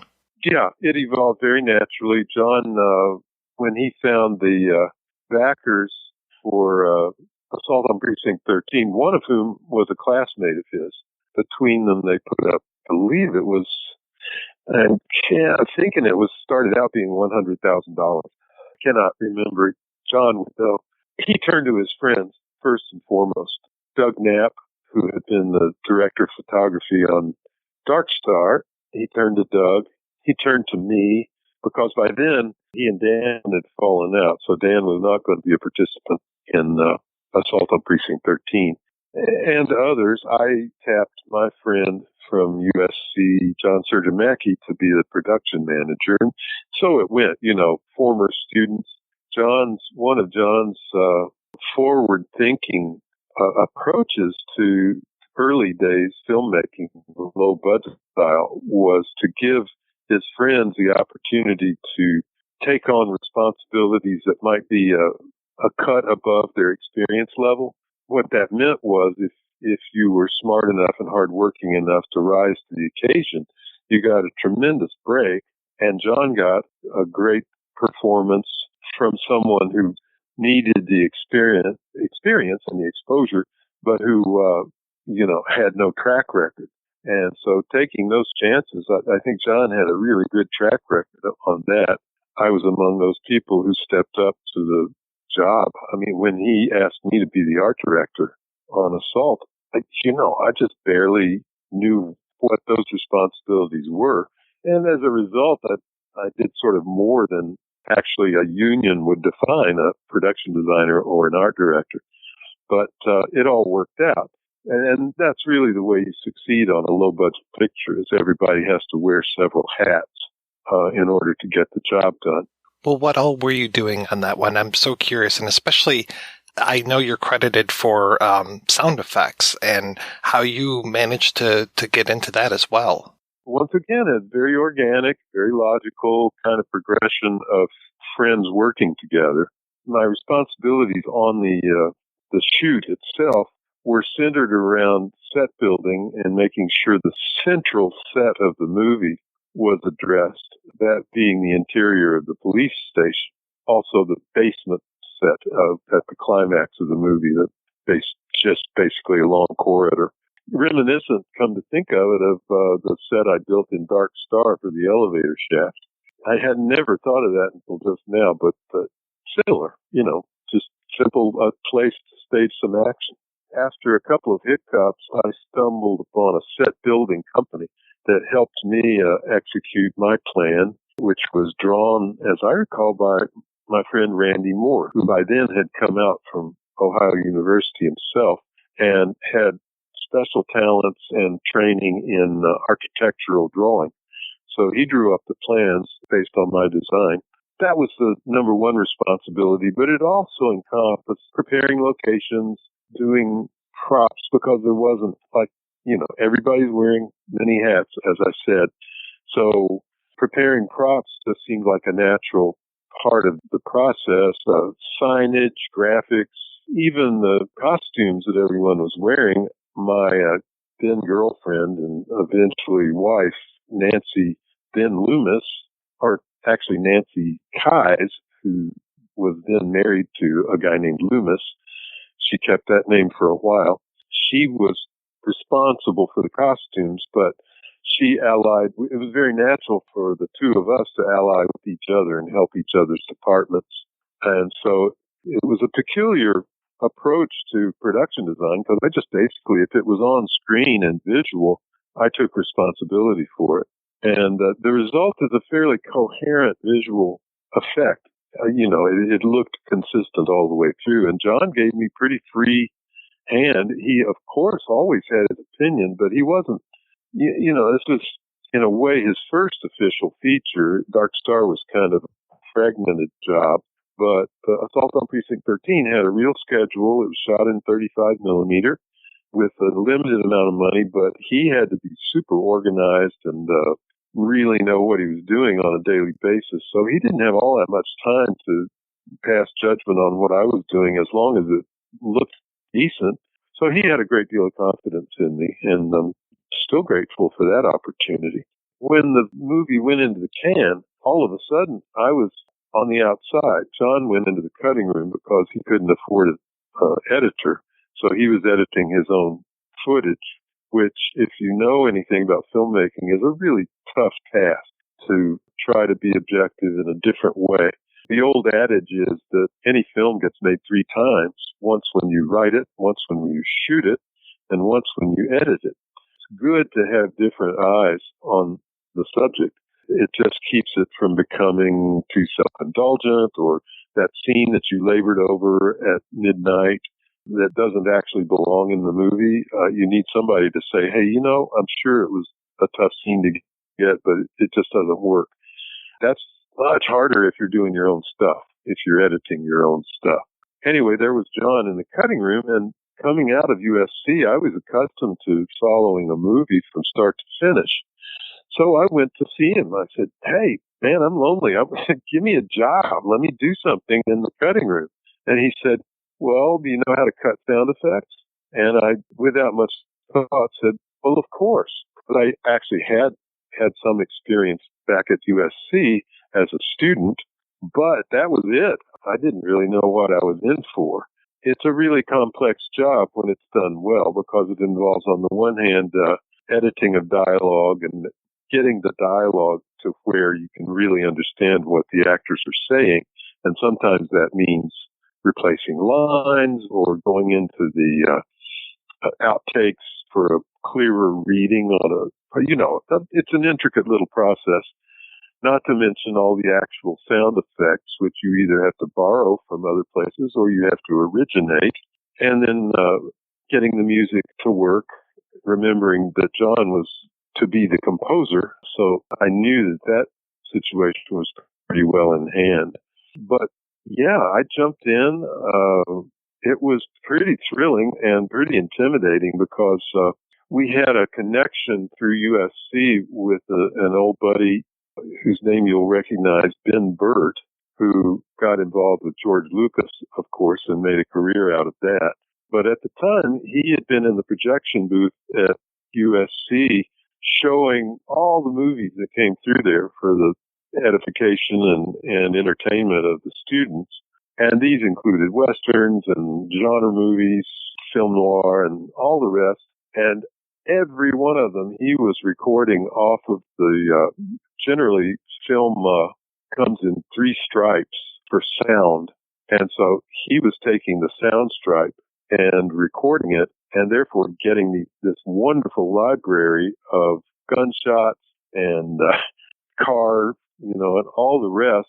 And so when we finally found Ben, he supplied us with, it was wonderful too. You'd hear another classmate, Jim Nichols, was the good connection. And he would come back with this tape and it would say gunfire. And we'd play it. And there would be Ben's voice saying, Fox, ricochet, MGM, ricochet. And then you'd hear the sound effect. It was like, wow, this is just genius. And it made a good soundtrack possible. Slowly but surely, we began to put together the sound effects, which on Assault on Precinct 13, as you know the story, so it's an assault on a police station by a renegade gang, United Nations of gang members, who, for reasons explained in the story, want to kill everybody in this police station. It was loosely borrowed, I think, from some of John's favorite westerns, including Rio Bravo, Howard Hawks' picture. But what made it interesting was that, for the most part, it was fairly straightforward, dialogue sequences and, just ordinary sound effects. But the firearms and the gunshots needed personalities. And moreover, there were silencers on some of the guns and impact sounds that we had to originate. We simply couldn't find. So we could afford a Nagra, which was the industry standard tape recorder of the time. So we originated a tremendous amount of those sound effects, including the hits. When a bullet would hit someone's torso, it needed a really grisly sound, which would stand out above the sound of the silencer that came just before.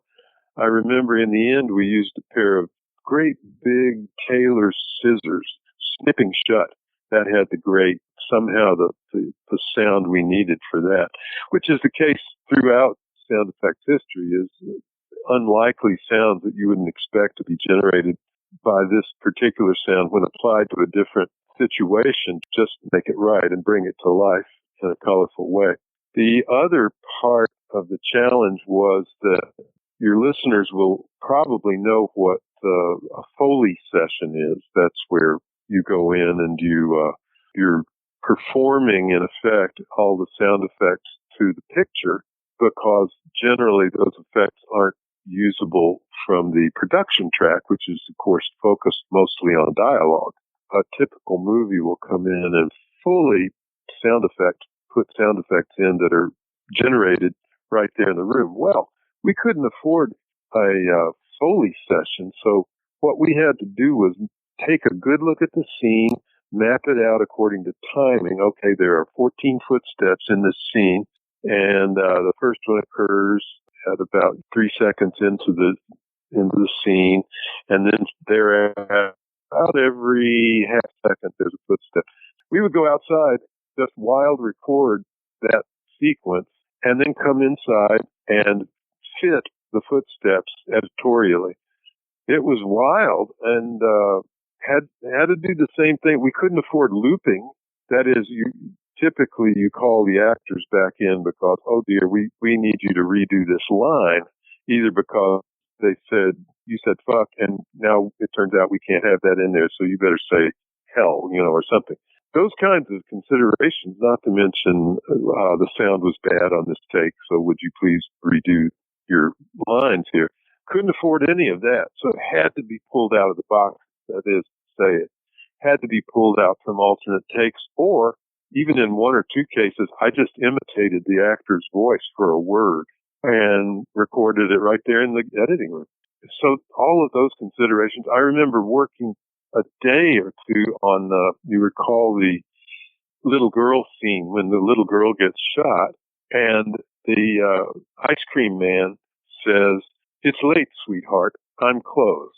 And in fact, what the actor said was, "It's 8 o'clock, sweetheart. I'm closed." And it's like, oh shit, we got to redo that because we realized that, or at least John was bothered by the fact that saying it was 8 o'clock didn't make any sense because it was broad daylight. So we all knew it couldn't be mistaken for 8 in the morning, so that meant it was stupid. So I finally came up with the solution of finding an L sound out of his dialogue. It's 8 o'clock. I probably took it from a reading of a clock, somewhere an L sound, and then taking away the 8 o'clock and just keeping the part that said 8 and putting an L on the front of it to make it, and you can hear it if you listen carefully. It's a little funky, it doesn't quite, you can hear the edit if you're listening for it. But to an ordinary listener, the first time, it just says, "It's late, sweetheart. I'm closed." Those are the kinds of things that we came up with. And Mike, it's a funny thing about the final result. That means we had meticulously done soundtracks that were very simple in the end. There wasn't that much to it. Typically, a movie that has a full-time sound effects editor doing what he or she will do is going to go into a mixing situation with a billion tracks, just so many tracks you can't believe, and choices for the director or whoever's running the mix. Oh, you don't like that gunshot? Here's a different one. You want this one instead? All these kinds of bells and whistles that are typical. Well, we didn't have that. All those decisions were made in the cutting room because John was right across the room cutting on picture. And so I would be able to audition something for him, and then the decision's made. It's done. We don't have to have a bunch of choices, nor could we afford to. By the time we went into the mixing stage, it was a very tight little sound, where typically you might have 16 or 18 or 24 tracks of sound effects. For us, it would be 2 or 3, and they would be very clean and very simple and well laid out. Bill Varney, who mixed the movie for us, and later, I don't know how many Academy Awards he eventually won, but he was a terrific mixer. He complimented us. It was a different kind of mix for him. It was touch and go a lot of the way because we had so few tracks. We were just naked some of the time. And, we had to come up with various ways to make sure the thinness of our work didn't show. But those are solutions that those are things you do in the mixing stage. Maybe you have to add a little bit of traffic noise or something, but whatever. He brilliantly guided us through it and later complimented us and said, "This is a great approach to filmmaking because you kept it so simple. You can spend your time instead of what mixers often have to do is just spend days and days and days pre-mixing to get the tracks down to a manageable size." And we didn't have to go through any of that. It kept it very simple. And so in his opinion, it came out pretty elegant because it just simply wasn't that complicated after all was said and done. As to the editing of picture, John had a big job just putting the movie together as the editor. And he was struggling with the action sequences. I just think he was getting a little burned out by the time he was getting to those sequences.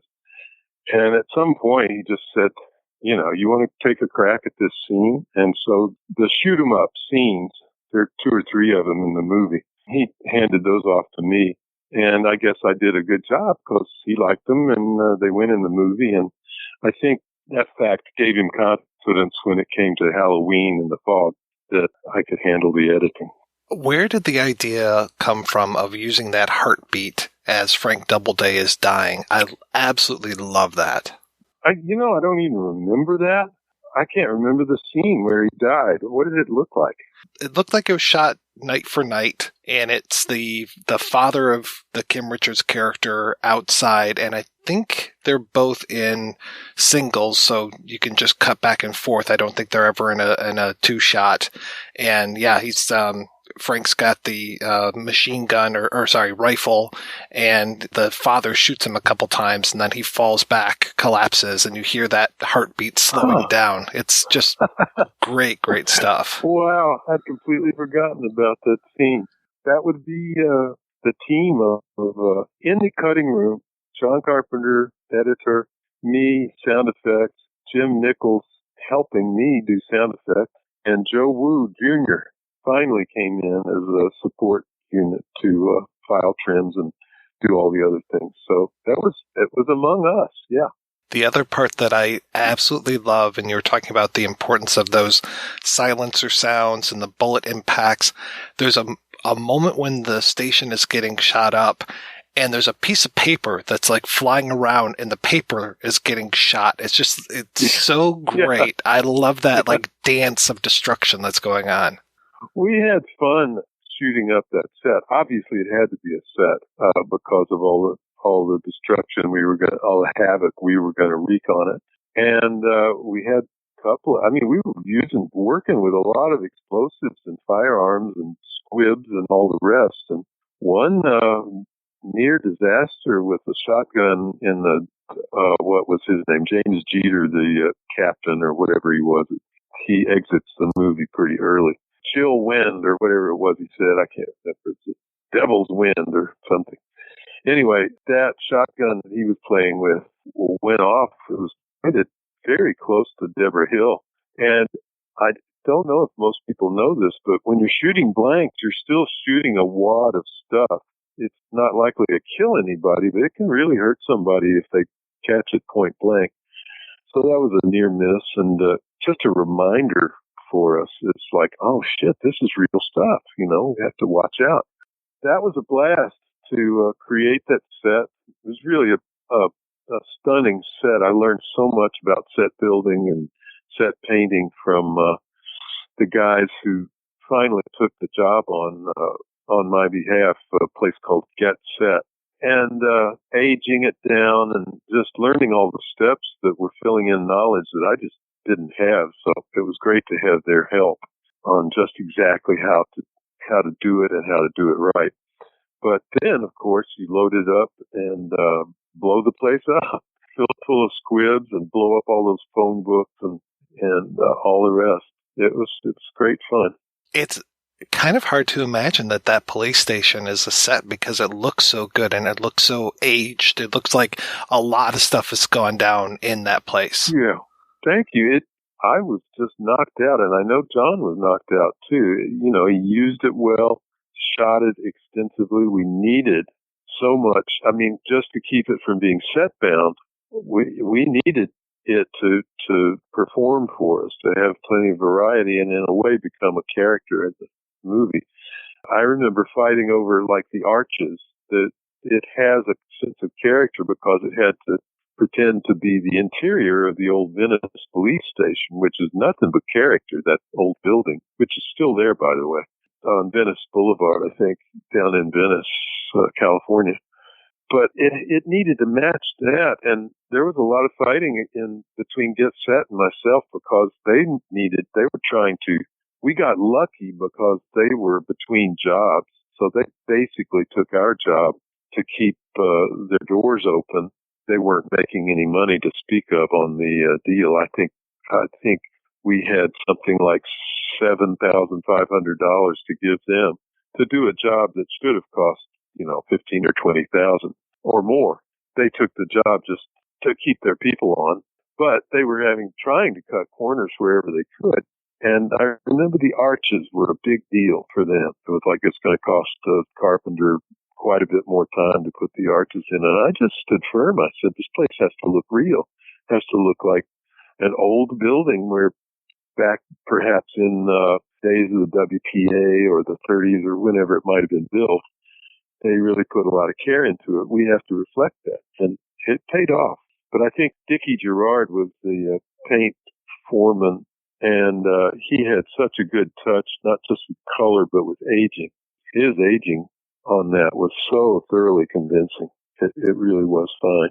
What else do you remember from the shoot? It must have been a little touch and go with this being such a big job for relatively inexperienced folks.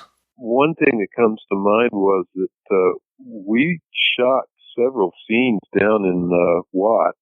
You don't really see it in the footage. It's not like we captured the essence of the place. But it was a little dicey, a little dangerous, kind of a bleak part of town. Most of us were just middle-class, suburbanite type kids, and this was a new experience to be out in the open. But everybody was real nice. You know, the local people came out, were curious, and we never did run into any great trouble. But I got to say, the thrill of being on a real full-length feature film with Panavision equipment. One of John's great tricks was, how do you make a really super low-budget movie look like $1 million?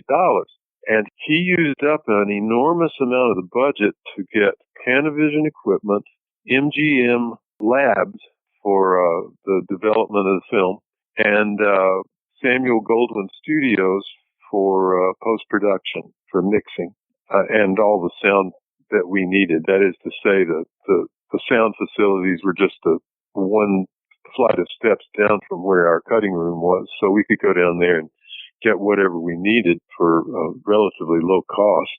Please transfer this song by whoever that we're going to put in for temporary radio music or whatever it was. In other words, John insisted on the best in the three most critical technical categories, even though the movie was peanuts, was crackers and peanut butter budget. As a result, that's what we had for lunch, crackers and peanut butter. But the movie, the first time we looked at it, was in a crummy apartment on Beechwood Drive the producer was living in, and he put a bed sheet up on the wall so that we could project the dailies. And Panavision, my God, anamorphic Panavision, when it came up on the wall, it looked like a real movie. It looked like $1 million. It was just a thrill. I couldn't believe my eyes that this was good vision from John. He really, really had a great idea of how to pull this off. And he did. One other thing, I remember there's a driving sequence in which Kim Richards' character and her father are driving along. And it was just an incidental scene, as I recall. Nothing special happened in it. They're just kind of a shoe leather scene where they're getting from point A to point B or something like that. And because we're a low-budget movie, typically the way you handle a scene like that, if you're going to be out in real traffic, is you put your hero car on a low-slung trailer, and you haul it around with a camera truck, a special truck designed to do that, that typically is rigged out with all sorts of things the camera can mount on and blah, blah, blah, just the elaborate thing. Well, we had no such budget.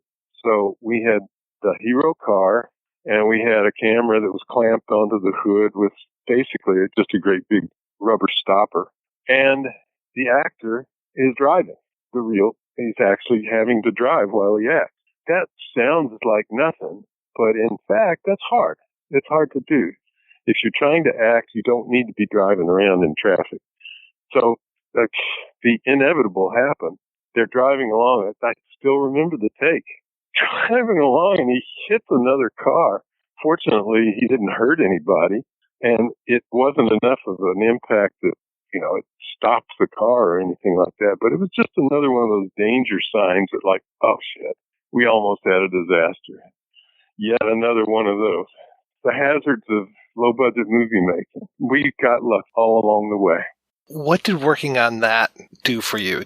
Metaphorically, it opened up a million doors because it just blew my mind and turned me on in a big way and illustrated the possibilities out ahead. Literally, I don't think it literally led to me getting some other gig.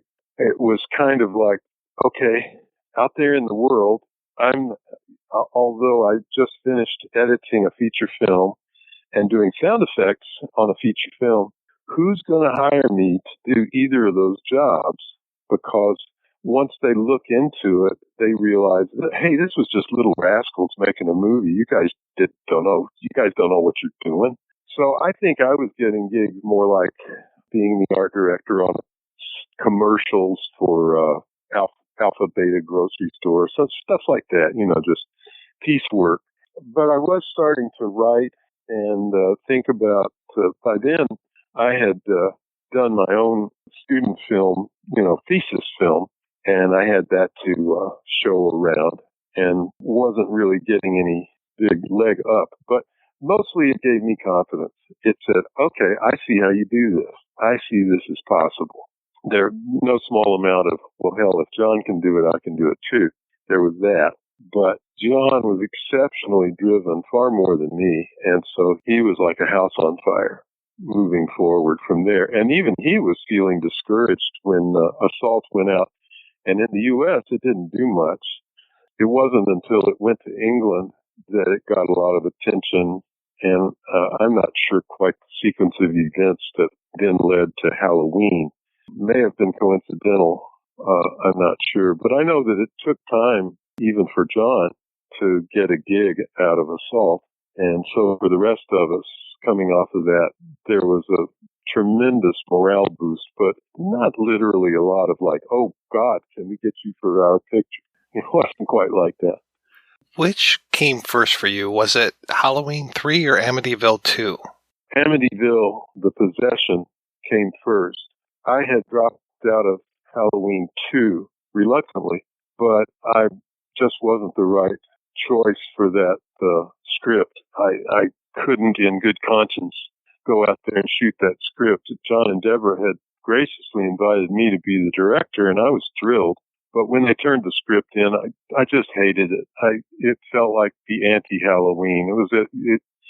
A lot of time had gone by between Halloween and Halloween 2, and in that time, a lot of imitators had sprung up, like Friday the 13th, and there was a kind of arms race of violence that took place. So by the time Halloween 2 came along, I think John had his ear to the ground. He was very aware of that arms race. And I think he felt like if he went out and did a proper sort of a sequel that honored the way Halloween had presented itself, that we might get killed at the box office, that people might just go, oh, ho, hum. Instead, he made a very astute commercial choice to enter the arms race and to make it, hypodermic needles into eyeballs, stuff like that.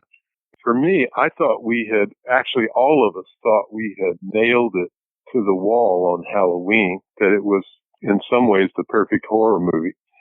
Therefore, I remember when the talk of Halloween 2 first started, all of us were of like mind saying, why? What's there to say? We did it. But that train was leaving the station with or without John and Deborah. And so I think they kind of reluctantly signed on. And as a result, John's choice was, I had the idea before the script got written, I was kind of lobbying for a 5 years later kind of sequel. The sort of movie that actually H2O was that movie. Laurie is now on a college campus kind of thing. And she's been traumatized and blah, blah, blah. That was what I was stumping for. But John decided to go with a 5 minutes later sequel.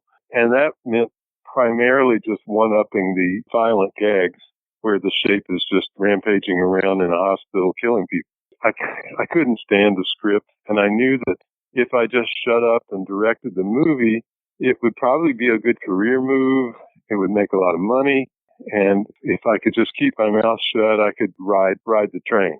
But I also felt like that would be screwing John and Deborah over because they deserved a director who was really gung-ho about the script and who really wanted, sincerely wanted to make a good job out of it.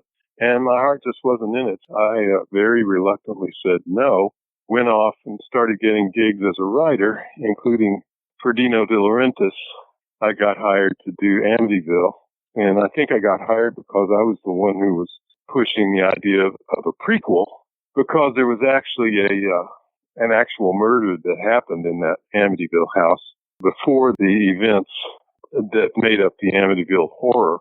There was a family that was massacred by a brother, Donald DeFeo, in the house. And I thought, wow, damn, let's do that story, and got hired to do that. So I had finished working on that. Dino liked me. Dino De Laurentiis liked me. And so he asked me to adapt a novel called The Fifth Horseman for his company. I was in New York just starting to work on that project when Deborah called me about Halloween 3, which was really gratifying because Hollywood, when you say no to somebody, which I did on Halloween 2, generally they don't call you back. So it's a measure of good friends. John and I went way back, and Deborah and I, by then, of course, had become friends and fellow travelers in a couple of movies. It was very gratifying, and when they said, it's not going to follow the Halloween story, it's going to be something new and different, what about it? I just jumped and said, oh, God, yes, please. So grateful about it. I always considered that one of the ballsiest moves that they could have made, just to break with those first two films. I absolutely love it. Well, thank you. There was just one thing missing from the formula, and that was that the people in charge, that being, although they had a shell company to protect them from union laws and stuff like that, it was Universal, and Universal failed to advertise it properly. They needed to set the table for the audience and say, this year, something completely different.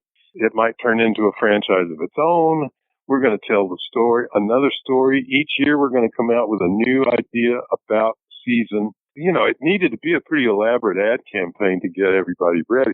I don't think they liked the movie very much, frankly, especially when I refused to change the ending. So they just hung it out there. And I remember the advertising for it. It was a nice looking ad, the graphics and the illustration and everything. But the only clue they gave the audience that it was going to be something completely different was way up in the corner, a little teeny banner that said, all new. Well, what the fuck does that mean? And as a result, you had a backlash like crazy, an audience going in to see Jamie in the shape and the big knife. And it's like, wait a minute, what's this? It has taken all these years for it to actually redeem itself and find it's got a really wonderful fan base. But it took a long time. It was a bitter, bitter pill to swallow when it went out there and was perceived, at least, as a failure. How was it working with Dan O'Herlihy? Oh, he was a dream. He was just beginning to get a few cobwebs here and there. He had big, long dialogue pieces to do. And he would go up once in a while and, no harm there, just do another take. But casting Dan was Deborah's idea. And it was just brilliant. I mean, I wouldn't have thought of Dan O'Herlihy, but he was terrific, completely professional, old school, show up, do your lines, be on time, don't make waves, just cooperate as best you can. I respect any actor who says, look, I have an issue with this. I don't think my character would say this or something like that. Okay, fine. Let's talk that through. Dan he wasn't even like that. He just got out there and did the part, went home. He's a delightful man. So easy to work with. I have to tell you, I really like your work on the reboot of Twilight Zone. One of my side gigs, podcasting wise, I do a podcast about that series, and we actually named it after one of the episodes you directed, Dreams for Sale. Well, good. Thank you. Those were good times. I felt like I didn't really want to do TV very badly because that was still an era when to cross over into TV was sort of the curse that you might not get to keep doing feature film work because you'd sullied yourself with television. I resisted. But the Twilight Zone, that was a special case. I thought, shit, this is really good stuff. Let's go. And then after that, Max Headroom came along, equally innovative and completely out there. So I started imagining myself as someone who, yes, I'll do TV if it's really special and it's event TV, blah, blah, blah. It turned out to be the place I could get a good paycheck because after, Halloween 3, then Aloha Summer, then Fright Night Part 2, and at that point, none of those movies had made any box office to speak of, and so I wasn't getting called to do feature films anymore. So it became a necessity to do TV. But I'm glad you like Twilight Zone. How did you get involved with Fright Night 2? That is definitely one of my favorite sequels. Thank you. As so often happens in the movie and television business, it's a friend, a connection through a friend. Miguel Tejada Flores, a writer, was working. He had a gig at the time for Vista Pictures, which was headed by Herb Jaffe, who had been the producer on the original Fright Night. When he set up Vista Pictures, he brought the sequel rights to Fright Night with him. He'd hired a bunch of young people, young, enthusiastic people who wouldn't break the bank, but, were up-and-comers. And they were just making one film after another. Fairly low budget, but smart, Miguel was a neighbor, or he had been a neighbor of mine. We were friends. And so he called me in on a script called Trapdoor that he was working up and he needed some help on. And so I don't think that ever got made, but it caused me to have a friendship with him and with his company and some of the people in that company. So I guess when they decided to go with Fright Night, when my name came up, I was a familiar face at that point. And as so often happens, it winds up being who you know. I know better than to believe what I read on the internet, but is there any truth to you having worked on a film called Helliversity? Helliversity was the title of a film, still hasn't been made. It is now entitled The Gate. And in a way, you could say it's a primarily black cast set at a primarily black university in the South. And it's, in effect, it's the reanimation of a corrupt Jim Crow era sheriff who comes back and re-inhabits, or you could say possesses, the body of a young, white, innocent campus cop. And it's Thanksgiving weekend, and there are a few stragglers who don't go home for Thanksgiving. The campus is a walled sort of fortress, which one of my favorite themes is any place that you can turn into a security area and lock people out can also become a prison where people get locked in. That's the general thrust of it. And that got set up 2 or 3 different times and just died at the starting line each time. It didn't quite get made. There was even a version of it that was, we were going to go to India. We found financing in India to make it. But it's still a good, solid horror movie, fun horror movie. In some ways, I think there's a passing resemblance to Halloween. You could almost say it was the Black Halloween. But so far, never got made. I don't imagine that much is going on these days because of COVID, but I am curious, what have you been able to work on, if anything? One of my favorite couple of projects, I've written a novella called One Christmas Eve, which is basically it's a buddy story about an old man and a young man, an old street rat and a young guy, aimless guy who's really cynical and his marriage is busted up. And it's Christmas Eve and he's wandering home. And if you recall, It's a Wonderful Life. This has a similar beginning. He sees this old man out ice skating on a pond in a city park, and the guy goes through the ice, and he rescues him, and that's the beginning of the story. And it's a story of an endless Christmas Eve that goes on forever. And it turns out the old man is a kind of Santa Claus figure. I'm really fond of that, and I think it has a shot. I have been stubborn about.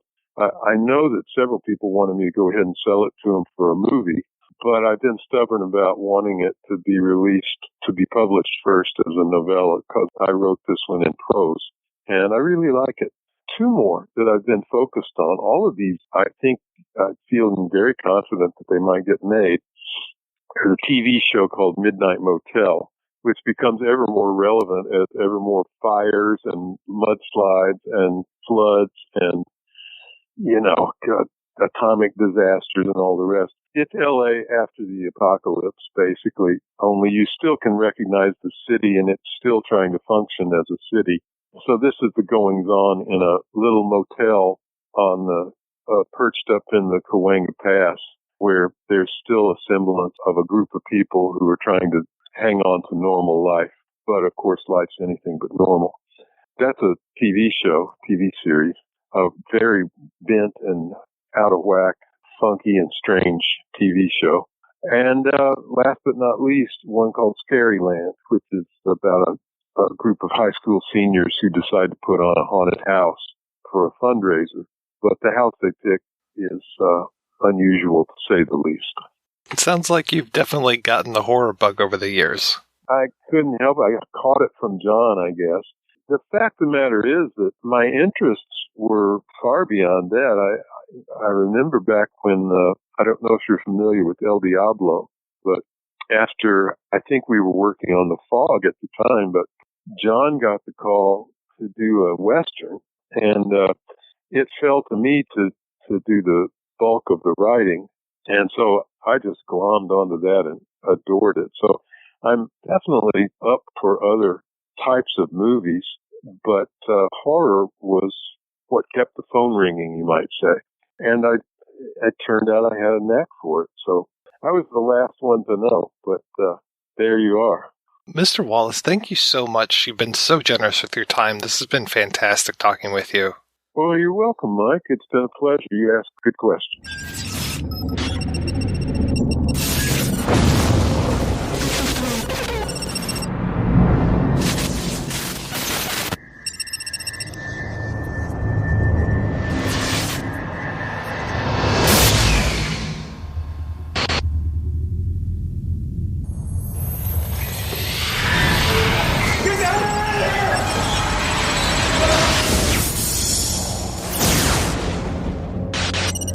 It was supposed to be a routine prisoner transport.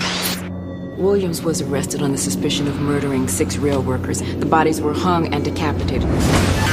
But here, a million miles from home. Hello? Anybody here? Drop your weapon. I ain't going back. They're about to discover nothing is what it seems. We got a situation here. Everybody in the mine's gone insane. What the hell is going on out there? Whatever used to live here, we woke it up. It takes us. I'm talking about a kind of possession. Something's kicking out there. We need us, and we need you. None of us is going to survive if we don't stick together. Come on. Time to stay alive.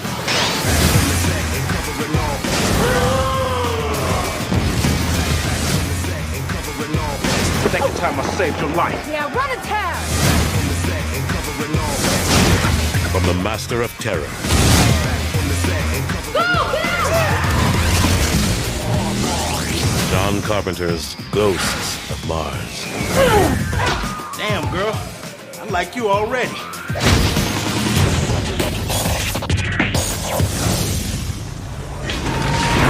All right, we are back, and we're talking about Assault on Precinct 13 and all of its remakes and inspirations, let's call them. So the first remake of Assault on Precinct 13 was done by none other than John Carpenter himself, where he kind of played with that ancient evil thing of The Thing, and then mixed it with Assault on Precinct 13 and put it on Mars. And now we have the Ghosts of Mars, because there are ghosts on Mars. Don't turn on that thing, Quaid, because you never know what will happen on Mars. So much going on Mars that I would rather be doing than spending it with these characters in this retread of one of my favorite movies.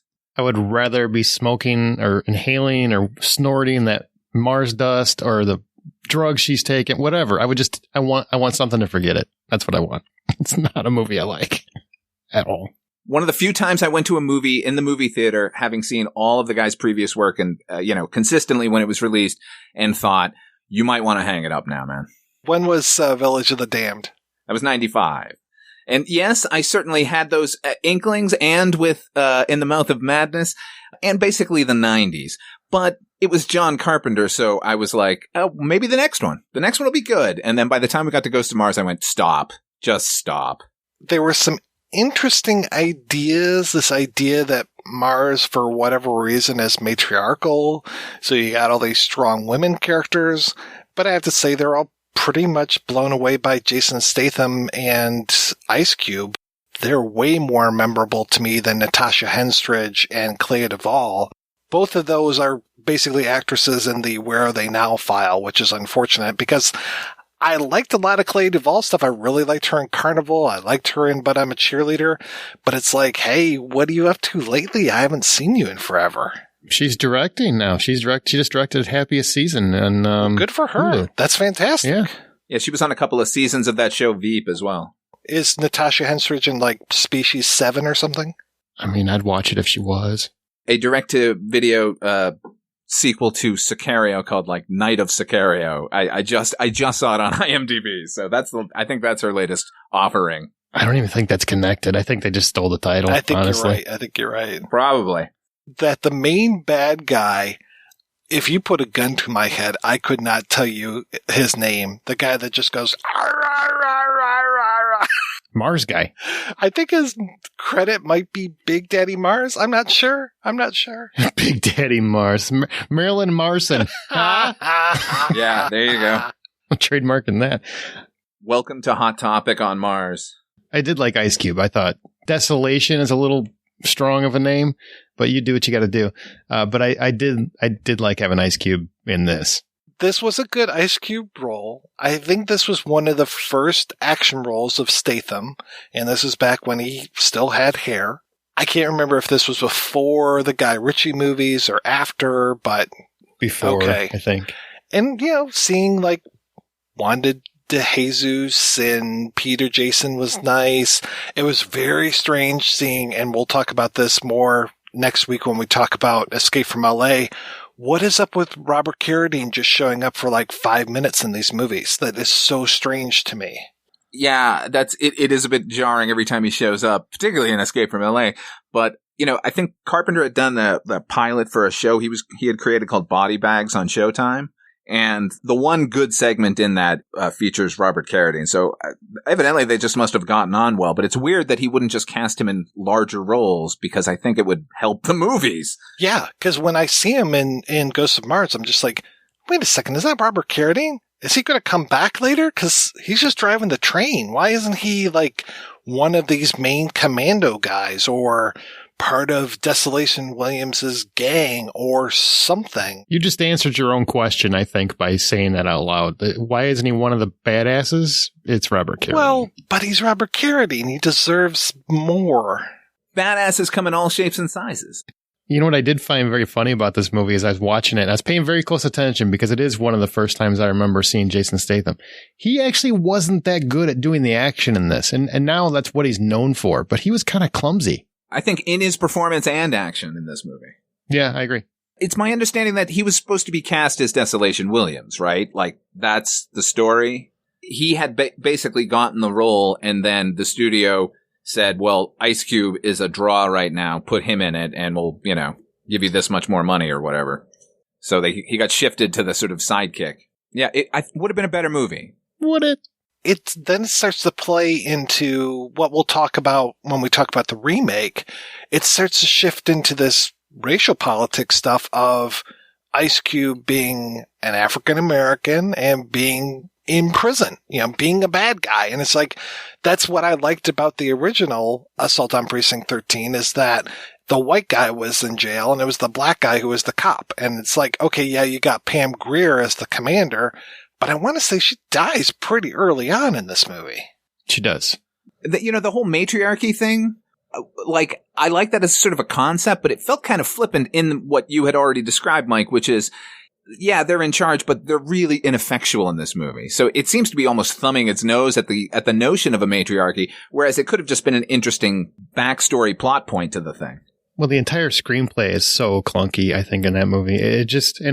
I love Carpenter, I really, really do, but the screenplay is so back and forth and sideways and left and right. It's just like, it's so hard to focus on what is going on, and not in a clever way. It just feels like in a very disjointed way. Flashbacks within flashbacks within flashbacks. The structure is a mess. And we end up caring about nobody at all. When I rewatched this yesterday, the whole flashback structure, I thought that they just kind of set it up at the beginning and then brought it back at the end. I forgot how many times they interrupt the action to take us back into that courtroom and be like, but wait a second, you said, and it's like, holy shit, what are we doing, guys? Just take me to the story. Let the story play out. I don't need the judge asking Natasha Henstridge all this stuff. And the judge, I thought she was an okay actress, but I kept thinking that she was Joanna Cassidy. And I was like, wait a second, how is Joanna Cassidy both the judge and in the flashbacks? But I was glad to see Joanna I always like when Joanna Cassidy shows up and stuff, and she was pretty good as a badass in this. But yeah, to your point, it did feel like, yeah, the women can say that they're in charge, but really it's more like the guys like Desolation Williams are in charge. Yeah, she effectively becomes his sidekick by the end of the movie. Well, she doesn't have the presence, I like Natasha Henstridge. I did like the first Species film. I think it's hilarious, especially Forrest Whitaker as the psychic who can't predict anything other than like going into a hotel room that's smashed up and saying, she's very angry. And it's like, what was your first clue? Yes, she has limited appeal, Natasha Henstridge does. No presence at all, really. Like, every time she's talking, it's just like, you're just saying these words and, there's nothing behind it. Well, Clea Duvall would have been a much more effective protagonist. I think that she's a badass. And I would have been like, okay, cool. Absolutely. Get her and Ice Cube, have them back to back or throwing shotguns from one to another or something. Or maybe using laser guns if we're in the future and on Mars. I don't know. But yeah, it was rough. In the future, society will finally find a way to protect itself from those whom it fears the most. A wall will be built between us and them, and they will be locked down in District 13.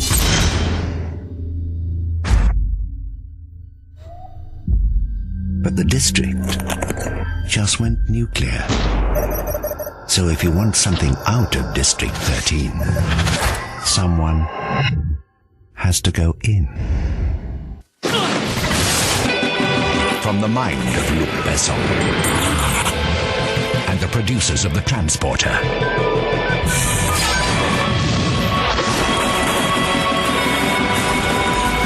this July, if you're going in,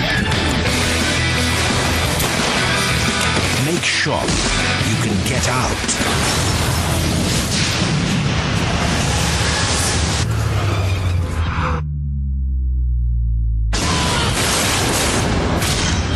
Welcome to the district.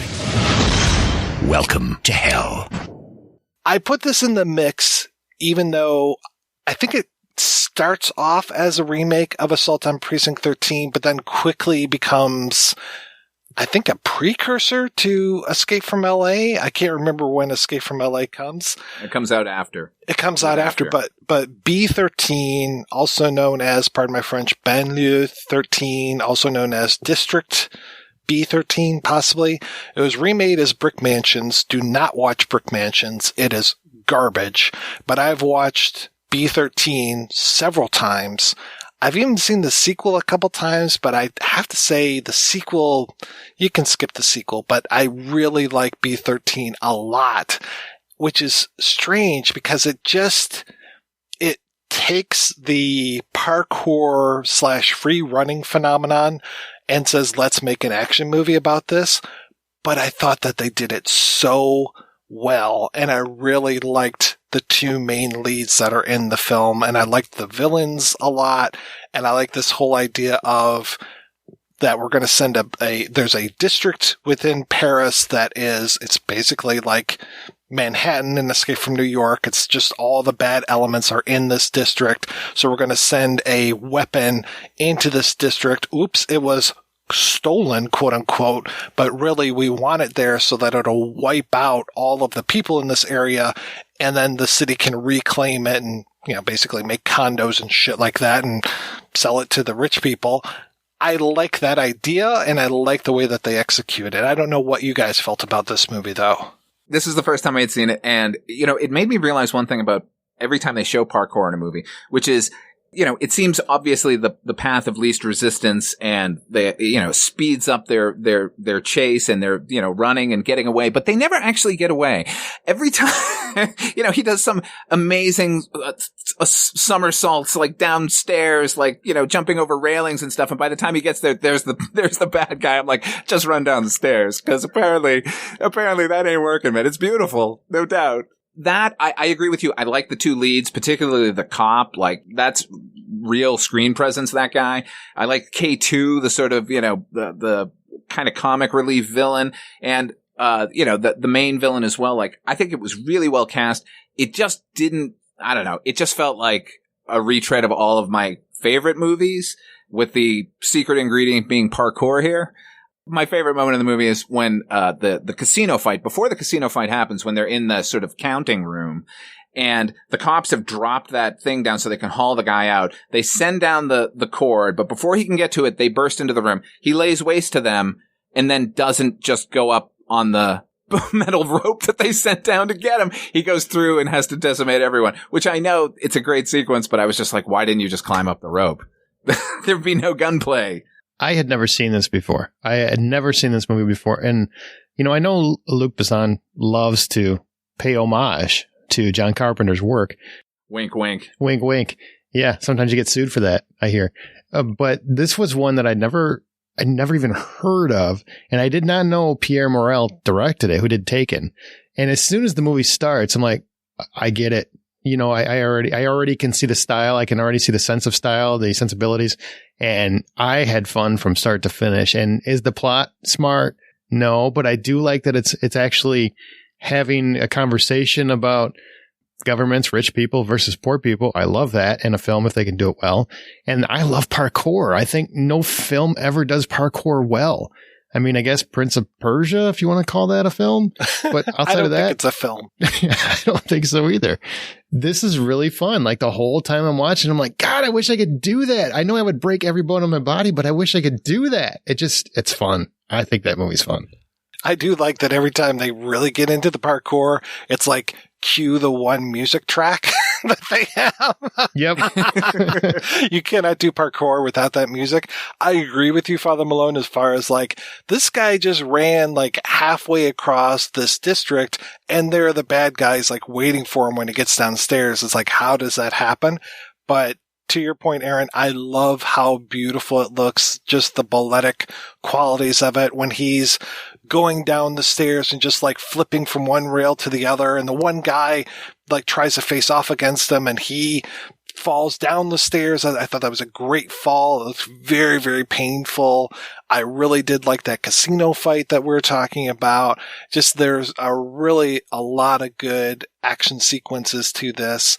I think the only other time I've seen parkour done as well was the beginning of Casino Royale, the absolutely remake. Yep. Which to me, and I know that this is really heretical to say, I think that's the only Daniel Craig James Bond movie that I like a lot. The others, I think, you can just take those and throw them in the garbage. Sorry. You are a terrorist. I am. I'm a horrible, horrible human being. But I really like that. I'm right there with you on that. Casino Royale is great, and I can't take any of the others. I am not with you at all. The sequel to B13, which is like Ultimatum, I think I told you guys over the weekend, it's like, if you haven't watched it yet, just skip it. Because I have seen it a couple times, and it's like instantly forgettable kind of thing. Like, I remember the beginning of it very well. I remember like when we catch back up with Leto, the dark-haired guy, and when we catch back up with the cop who is undercover as a Thai masseuse and saving a priceless painting. Like, those opening things are pretty good, but then once you get into the story, it's like, yeah, no, we needed to go someplace else other than the district. They needed to go out a little bit more. But definitely, I would say if you can track down District 13 and not see the dubbed version, by the way, I started watching the sequel and it was dubbed and I was just like, nope, let me find the real version. Yeah, I mean, you don't have to read much of it anyway because most of it's action, so you're not reading a whole lot.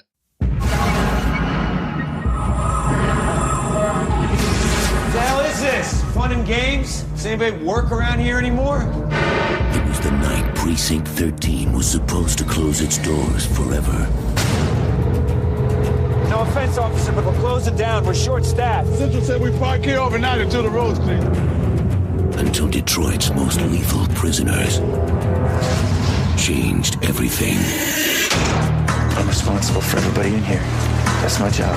I assume you know who I am, Sergeant. You're a gangster. That's accurate. He's a cop killer.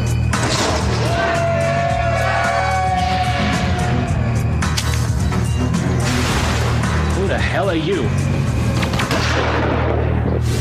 What the hell's going on? They're surrounding the place. Phones aren't working. I found this out there. Why are cops coming to kill us? One of my partners in crime is your fellow officer, Marcus Duval. If I make it to court, his whole team goes to jail. They can't allow me to leave this precinct alive. They can't allow any of us to leave here alive. This winter, All right, choose a weapon. Anything you see. the only thing more dangerous than the criminals on the inside I got mine, baby. What, are you gonna trust these freaks? They need us as much as we need them. are the cops. On the outside. When this is over, you're going back to jail. This ain't about me and you. Not yet. We gotta put them all down. Without pause. Without regard.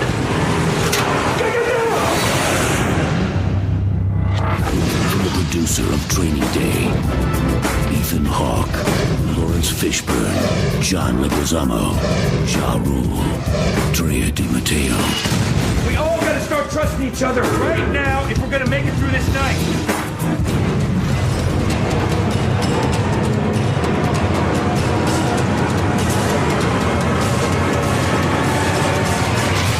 Assault on Precinct 13.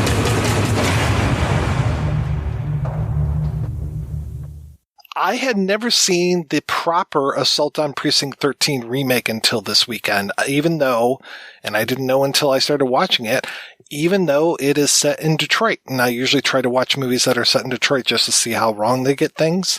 They definitely got the snow right. When the snow comes like this, and it has come like this, it will shut the city down, which is weird that it's a snowfall that is taking things out other than like the sick prisoner, that it's the snow that drives them to the precinct.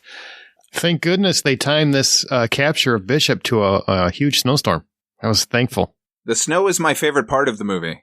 Is it? It was the only thing that was working. Oh, Everything else was awful. I do like this movie. It's like one of those where I just take my brain, throw it down the street, and I enjoy it. I liked some of the character actors that were in there. I liked seeing Brian Dennehy. I liked seeing Kim Coates. I was tolerant of Gabriel Byrne. I really like Larry Fishburne a lot, especially when he can be a badass, but at the same time that they've race flipped these guys and made the black guy the person in jail and the white guy the cop. I was like, okay, that kind of undoes everything from the first movie. But it could have been awesome if Larry Fishburne had played a better character. This script was muddle-headed from the get-go. Like, I get we're updating it. Like, I like that it was in Detroit. I liked it that they were bound in by snow. All of the characters. It makes me appreciate how economical the first screenplay is. Like, now we have to have these types. Like, oh my God, John Leguizamo is this sort of motor mouth heroin addict. And what's her name from Dre DiMatteo? That character is worthless. Like we were talking about the first film and the sort of sexual chemistry between those two characters, and the scene in here, as we mentioned before, it's so clumsy and just dumb. Like, it's bad. They're in the middle of the siege, and like, what is she going to take him in another room? Like, what? Like, just logically, it makes no sense. I don't know. I don't know. I do not like this movie. As soon as Jerry Bruckheimer and Don Simpson began making movies, like, we have to start with an opening scene that's sort of like the end of whatever previous mission to set up the character's redemption, like halfway through the movie. And it's just so dumb. And I don't care about Ethan Hawke and his team getting killed. I don't know. Sorry.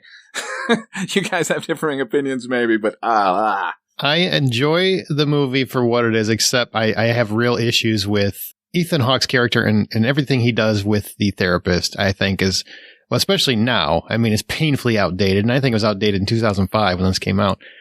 I really like Lawrence Fishburne in this movie. So maybe I'm in the minority. I don't know. But I thought he was kind of badass.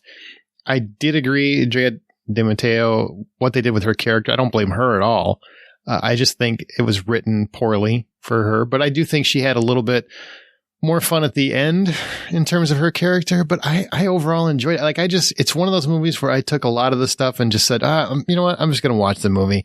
It's not trying to be the original. That's for sure. And it's just basically trying to make a 2005 version, probably a Bruckheimer version of what that movie would be. But for what it was, I enjoyed it mostly, especially once the action starts. I think that if they had given this movie a different name, I probably would have liked it better, but that it was trying to be a remake, but then not necessarily being a remake at the same time. Maybe it was a reboot, if you will, a reimagining. I was just like, yeah, no, it's not working for me as this new version of this thing that I love. I know that this is going to sound horrible, but I'm going to say it anyway. Having two attractive blonde women in the film, I kept mixing them up. So I'm like, wait, is that Maria Bello? Is that Drea Matteo? Who?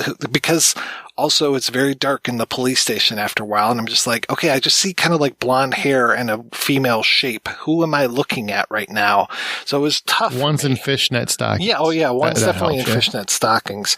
And I guess she's like a sex fiend or something. That's my biggest problem with the movie, and my only real problem with the story, but it's a huge problem with the story, is that the women characters are very poorly written. They're written obviously by a dude who's horny or something, but it's just poorly written. They're poorly realized. They're solid actresses that just didn't get an opportunity to do anything.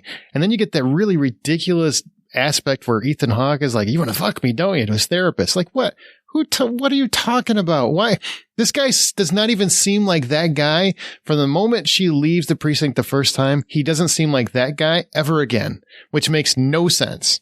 I'd say I like the writer's previous film, The Negotiator, a lot more. And apparently there are some like references to The Negotiator inside of this Assault on Precinct 13 remake.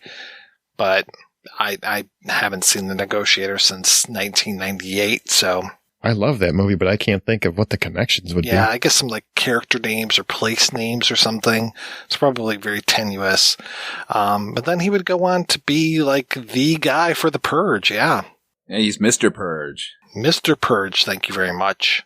Mike, as a Detroit native or resident, can you get right to a forest at any point? Can you step out back of a tenement slum and suddenly be encased in a beautifully shot snowy winter wonderland somewhere in Germany? I'm trying to think, because there are a lot of overgrown lots. You know, there's a lot of urban blight downtown. Forest parks. Yeah. Areas. I can think of a couple places with some trees, but as far as like being in Bavaria right outside your back door, not necessarily. They go out into that forest, and I thought, why didn't they just do that to begin with? They like just run through a forest. They have such a chance to get away. Well, they had to go through a sewer first. That's how you find the forest. See, it's like you have to go through the sewer to get to the forest. That's the trick. It was better than other things like True Romance, where they're like, I'll meet you at 131st and 8th Street. And I'm like, yeah, streets don't work like that in Detroit, guys. So they're a little bit like, there are moments when Ethan Hawke is driving at the beginning where I'm just like, okay, that looks like the Rouge Bridge. I think I know around which area this is set in. Steve Perry would probably say that it's South Detroit, but that's actually not a place, because if you go south from Detroit, you actually end up in Windsor. But yeah, no, it's not as Detroit accurate as I would think it should be. That's a shame, because a forest seems a natural place to escape to. It does. They must have got a great tax credit to shoot it. That's true. It was probably during that time. While I was looking at the trivia on Assault on Precinct 13, the remake, which is where I found out about the connection to The Negotiator, I also saw that another film was based upon this remake of Assault on Precinct 13. So it'd be a remake of a remake. I went and I tracked it down, a Indian film called Kaithi, Kaithi. And I don't know if you watched that one, Father Malone, but I made it about 20 minutes through, and then I was just like, yeah, I'm not getting this one. Well, you got further than me, so congratulations on that. Yeah, not gonna do it. The American remake was enough. So does that mean it's actually, they're saying it has nothing to do with Carpenter's film, even though it's painfully obvious that it has something to do with Carpenter's film? Kaithi? Yeah. I didn't make it far enough to see if there was going to be anything to do with Carpenter's film in it. Yeah, I saw some stuff happening at a police station, but I never made it far enough for there to be a siege on the police station. Also, I think it took me like forever to find a version with subtitles that matched up to the dialogue. I ended up giving up on that one. So if anybody can make it through Kaithi and tells us different, cool. That's good. If it's a great film and I just need to give him more time, cool. But, yeah, there wasn't even any like singing and dancing in the first part that I watched. So there was like a song on the radio. Wow. Yeah, it was bad. Well, I think all these films, we can agree, are nowhere near as good as the original Assault on Precinct 13, which is pretty fantastic for a movie that's 50 years old almost. Yeah, the movie from 76 just kicks ass over all of these other ones, and I will watch that in a heartbeat. But these other ones, yeah, I'll watch B-13 again, but nah, not the remake, not Ghosts of Mars. I think, hopefully, I will not have to ever watch Ghosts of Mars again. I know I won't. Would you guys think another remake could be made of Assault on Precinct 13, a more faithful one in today's environment, where you could actually buy the precinct getting an assault like that, where there's no communication going out? I mean, because it's so impossible to make that happen in 2021. You know what I mean? There's so many forms of communication now. I think it could be done as long as the ways that the communications are broken are plausible, as opposed to just a bunch of people in the station like, my cell phone isn't working. They must be using a jammer. Like, come on. At the early scene in any modern movie now where they show you that the protagonist's phone is like nearly dead, like, we're going to take that away. So, but yeah, I think another remake of this movie could be very worthy, setting it somewhere completely different. Like, Carpenter failed setting it in space, but that was a natural thing. How about a Western? Mm-hmm. How about straight up? I don't see why not. The way that the gang operates, they are very much the Native Americans that you see in a lot of different Westerns. This whole idea of them being this silent, deadly thing. I mean, them using silencers draws as much attention as if they were using arrows. I can't even express how smart that was, I thought, even rewatching it. And especially when the idiot realizes that he's been shooting for like 20 minutes and he had no bullets. Yes. So good. Still my favorite moment. Classic. All right, guys, let's go ahead and take another break, and we're going to play a preview for next week's show. In 1997, one man will have more power than a president, more loyalty than a king. He's the Duke of New York. What did I teach you? You But the Duke of New York, you're a number one. Isaac Hayes is the Duke of a New York City that's a walled maximum security prison in John Carpenter's Escape from New York. That's right. We are back next week with a look at John Carpenter's Escape from New York. Until then, I want to thank this week's co-hosts, Aaron and Father Malone. Father Malone, what has been keeping you busy, sir? I do a podcast called Dark Destinations, which is kind of a radio drama that I do monthly. That's eaten up most of my time. I write and produce that thing. You can find it at fathermalone.com, which actually has links to a lot of different things, including the other podcast that you and I do, Mike, Dreams for Sale, the Twilight Zone 85 podcast. And Aaron, how about yourself? Well, I have a weekly podcast on film and television called The Hollywood Outsider. We review movies. We talk about movies. We talk about TV. A lot of things that happen there. You can find that at thehollywoodoutsiders.com or, of course, on your favorite podcast app. And also, I've been doing a monthly podcast on every Alfred Hitchcock movie called Presenting Hitchcock. And we do them in a random order. We just pick every month and see what we get, including the silent films, which is a totally different world for me. I'm not a big silent film fan. You can find that also at The Hollywood Outsider, but it's called Presenting Hitchcock in your podcast app. That sounds very cool. What are you doing next? Do you know? 39 Steps, I think, is the next one. Oh, very cool. Still haven't done Rear Window, which is my favorite one of all time, but we'll get there. They showed Rear Window when I was at band camp in 8th grade, maybe 9th grade, and it was amazing to see like all these 15, 16, up to 18-year-olds sitting around completely enwrapped in Rear Window. Like none of them had ever seen it before, and everybody was just laser focused on that TV. He was able to play even that group so many years later, just play us like a violin. It was amazing. That is amazing. I remember watching that with my kids. And, you know, it's hard to keep kids focused on. They didn't pay attention to many Hitchcock movies, but that one came on, and I think they all understood why I loved it in every way. Seeing that on the big screen, seeing that little cigarette butt light up. In the window. Yes, so good. Well, thank you so much, guys, for being on the show. Thanks to everybody for listening. Please head on over to the website, projectionboothpodcast.com, where you can find out more about today's episode. You'll also find a link over to Patreon, where you can make a donation to the show. Every donation we get helps the Projection Booth take over the world. Got a smoke?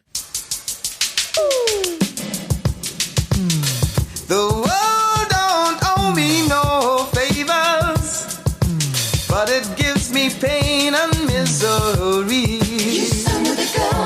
I've been in and out of prison for the best part of my life. Yes, I'm just a natural loser. You can't fight it. You can't fight it. You can't beat the system. You can't fight it. You can't fight it. You can't fight it. You can't beat the system. I turn to religion in a natural way.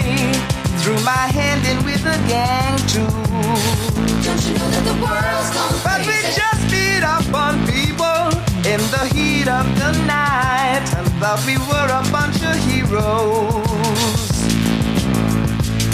You can't fight it. Better believe it, people. You can't fight it. You better believe it. You can't fight it. You can't beat the system. You can't fight it. You got to believe it.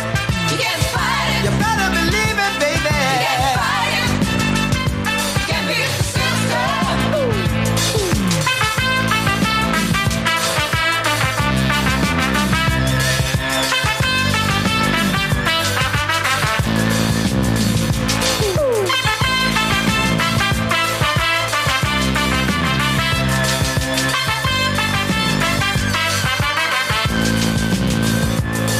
I thought love would change my life and straighten me out. I'd gone bad, I was a user. God knows I'm a three-time loser. I tried hard, so hard to make it for my wife and my kids, but I still turn out a loser. You can't fight it. You can't fight it, no, no. Oh, no. You can't fight it. You can't beat the system. You can't fight it.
If you enjoy this show and want more people to know about it, head on over to iTunes, leave a comment, and rate it 5 stars. Make sure you like and share us on Facebook, and don't forget to follow us on Twitter. Just search for Christopher Media. Thank you in advance for supporting Christopher Media by clicking on the PayPal button and by clicking through to all the sponsors who support ChristopherMedia.net. Most importantly, we would like to take the time to extend an extra special thanks to you. Christopher Media could not exist without your support. Thank you for visiting ChristopherMedia.net, and thank you for listening. Christopher Media. Let's make some noise.